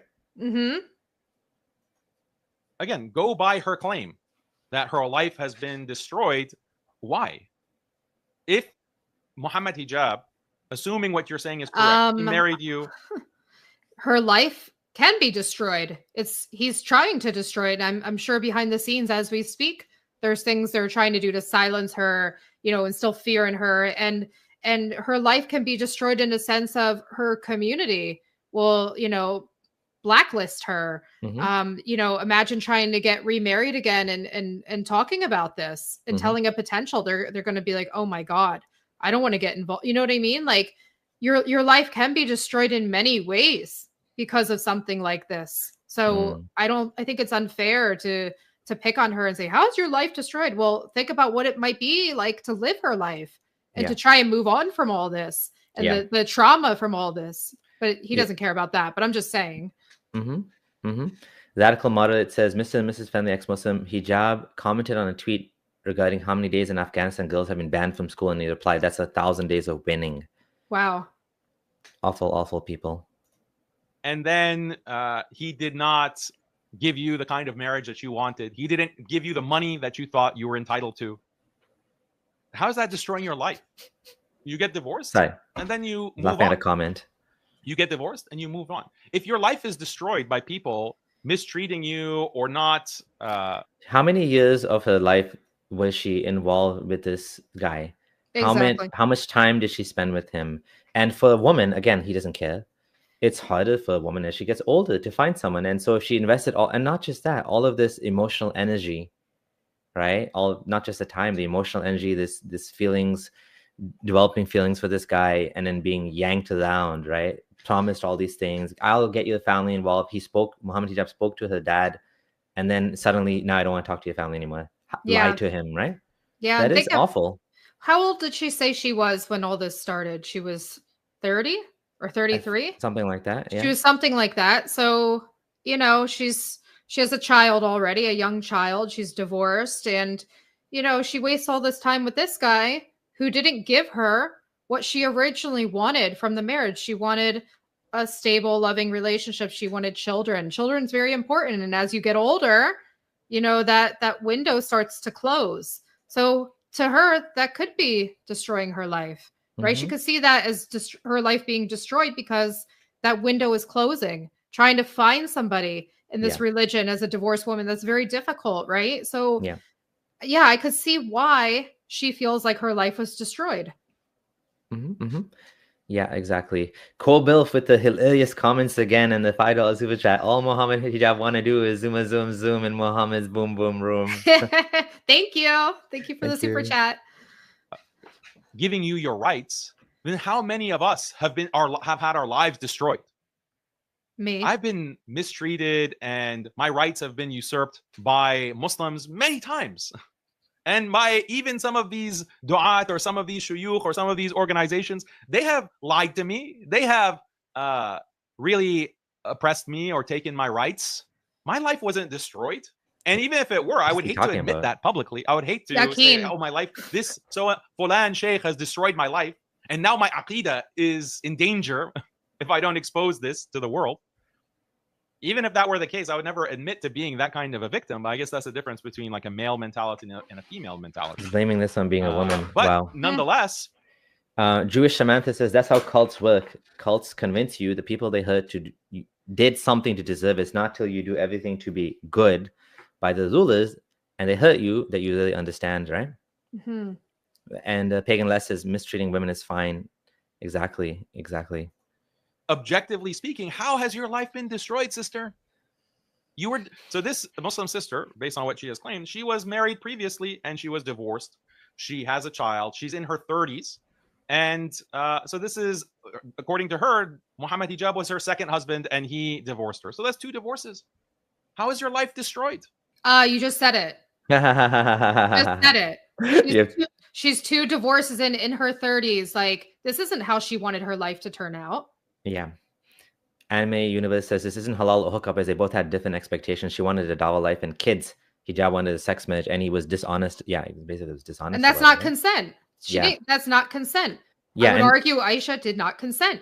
Some of them were asking, well, didn't she know that this was a secret marriage? And she said, well, this is his job as a man to tell his wife. It's not my job to go tell his wife, his first wife, right? Like he's supposed to tell her.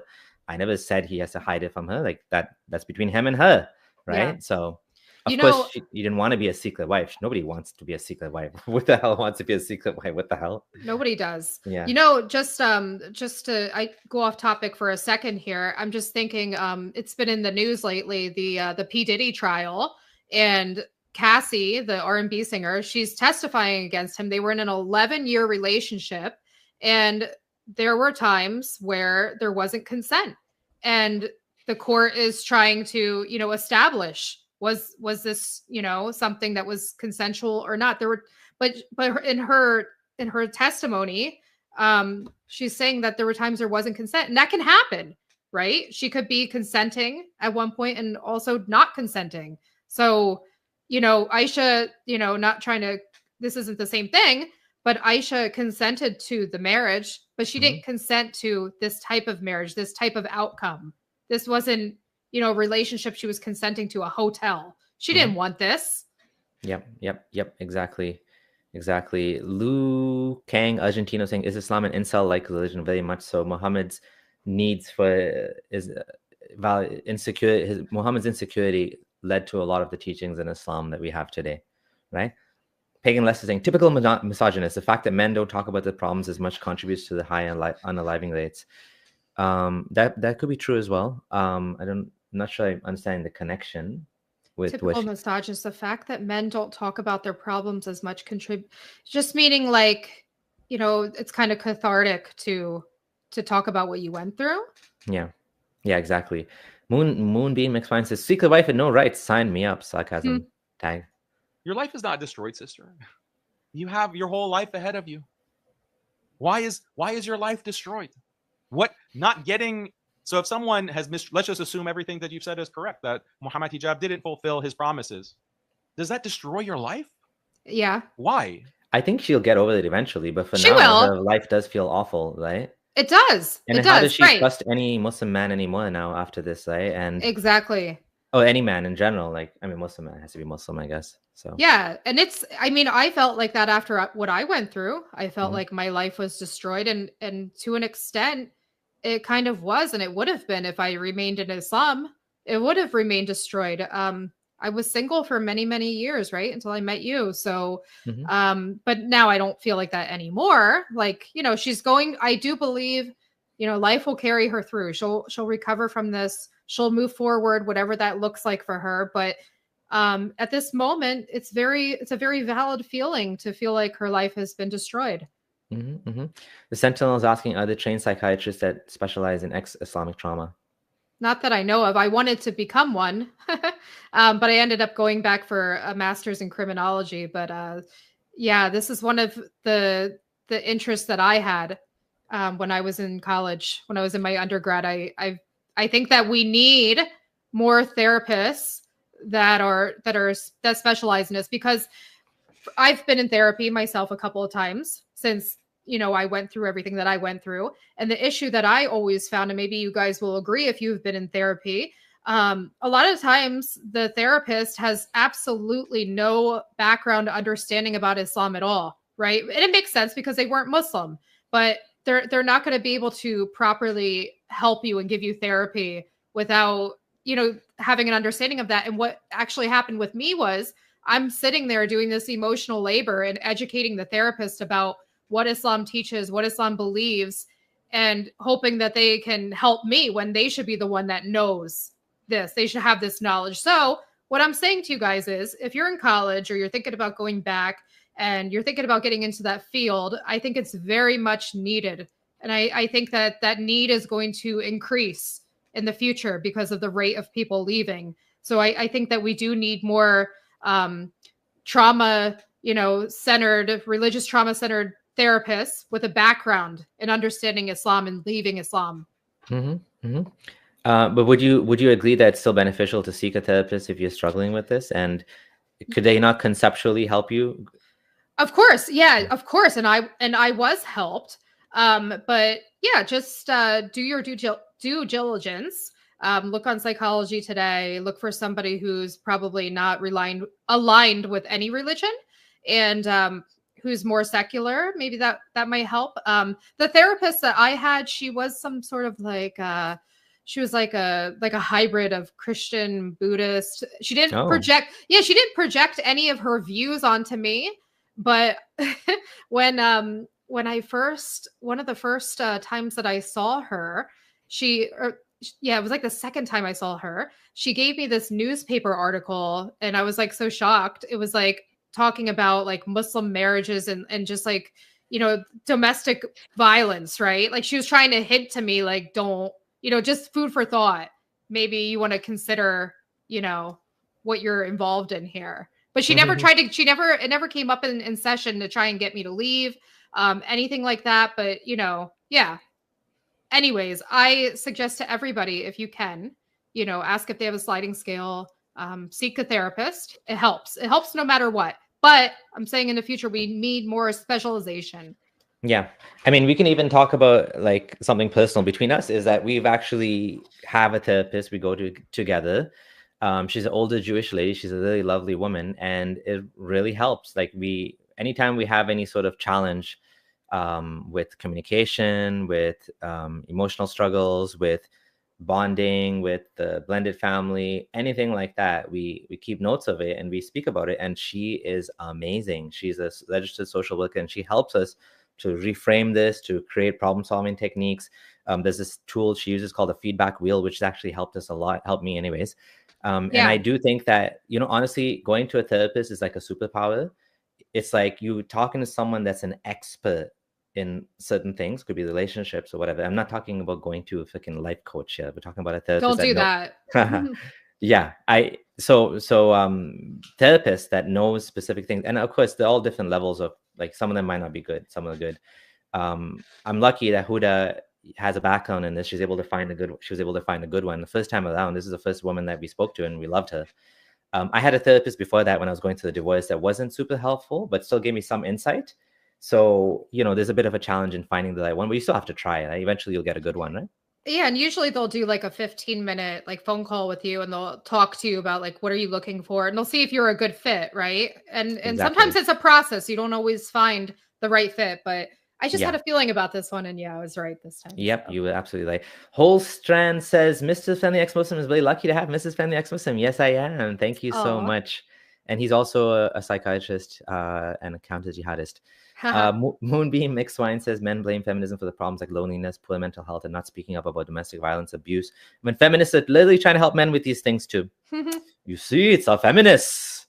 We're out of time. So let's just go through some more comments and any super chats that come up. Abby Bailey says, how is her life not destroyed? She's been cheated while in a vulnerable spot. She's probably doubting Islam now. Hijab's publicly trying to humiliate her, embarrass her, right? Yeah. Yeah, it's true. Okay. Why is he acting like he hasn't heard the phrase, my life is now destroyed? When someone goes through difficult times, let it be divorce, death of a loved one, losing one's job, etc.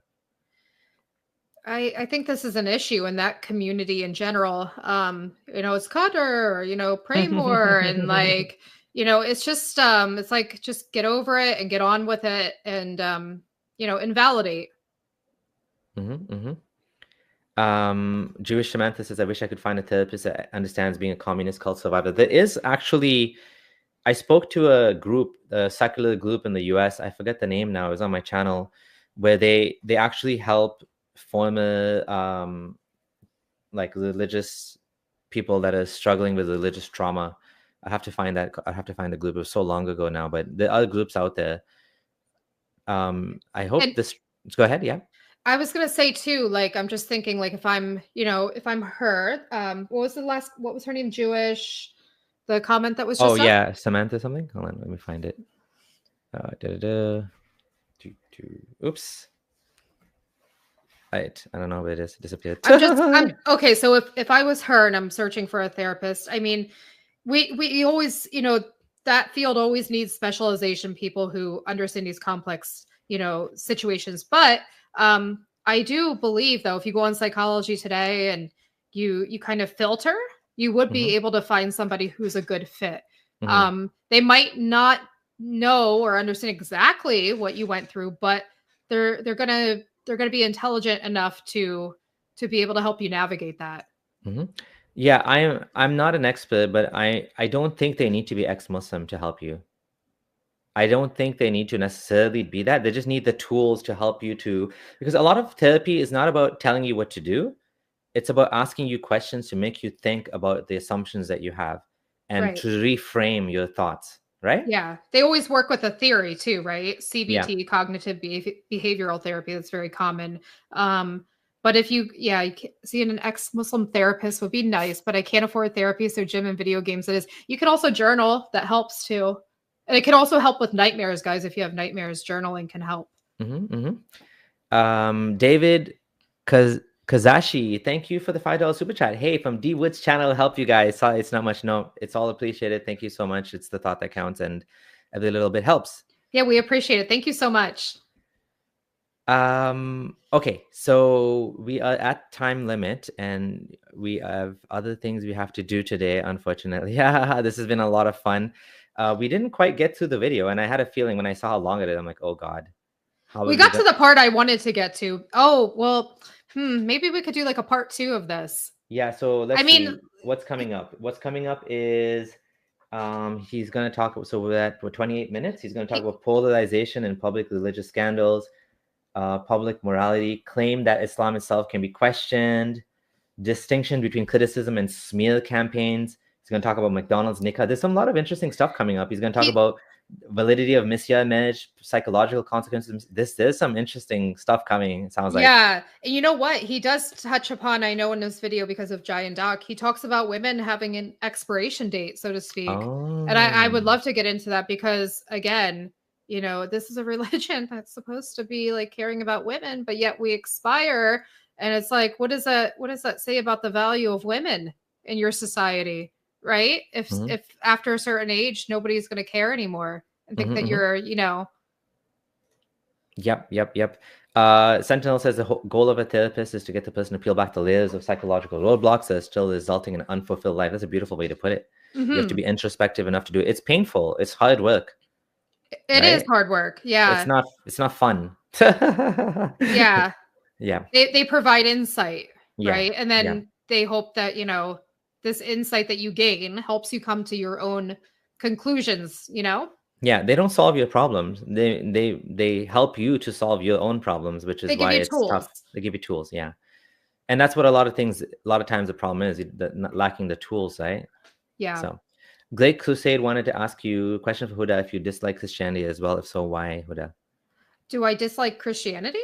No, not at all. That's not my view at all. I don't I just dislike Islam, to be honest.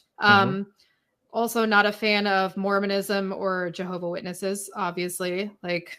But Islam is my main thing that I talk about here because, I spent time in this religion. I created a life in this religion and I left. So yeah, I have no issues with Christianity. I love working with Christians. I love Thaddeus. I love David Wood. I love watching their streams. So yeah, no dislike here. Mr. No Yap is asking a long comment. Are you Arabic? No, I'm white. But I was married to an Arab. That was my first marriage. Yeah. So where did the name Huda come from? That's what asking, right? It was a name that my late husband gave me, actually. A convert name. Yeah. Sounds good. Okay, Legend. So again, just so you guys know, we're trying to keep our personal lives as protected from this thing that we do, right? Which is why we use pseudonyms and whatever. Legend White, I don't know who he's asking the question to. What does your family think about it? Are they supportive? Are you asking me or asking Huda? So if you're asking me, my family is like a very liberal family, Muslim family, but some of them are becoming more religious and they don't like it. They don't like what I do. They're like, nah, why are you doing this? Why are you so extreme being atheist? So I'm not a fan of being shut down because every single day we get people telling us that what impact we had. In fact, I found out today that Ellie, who we're going to be interviewing, has been watching my channel for years. The one that we had on the channel, we did Huda did like she went through her stream and responded to it. And so how can I just not do this just because people are mad? I don't care what anyone thinks. I'm gonna do it, right? My dad said he subbed to our channel. Nice. And he said to me,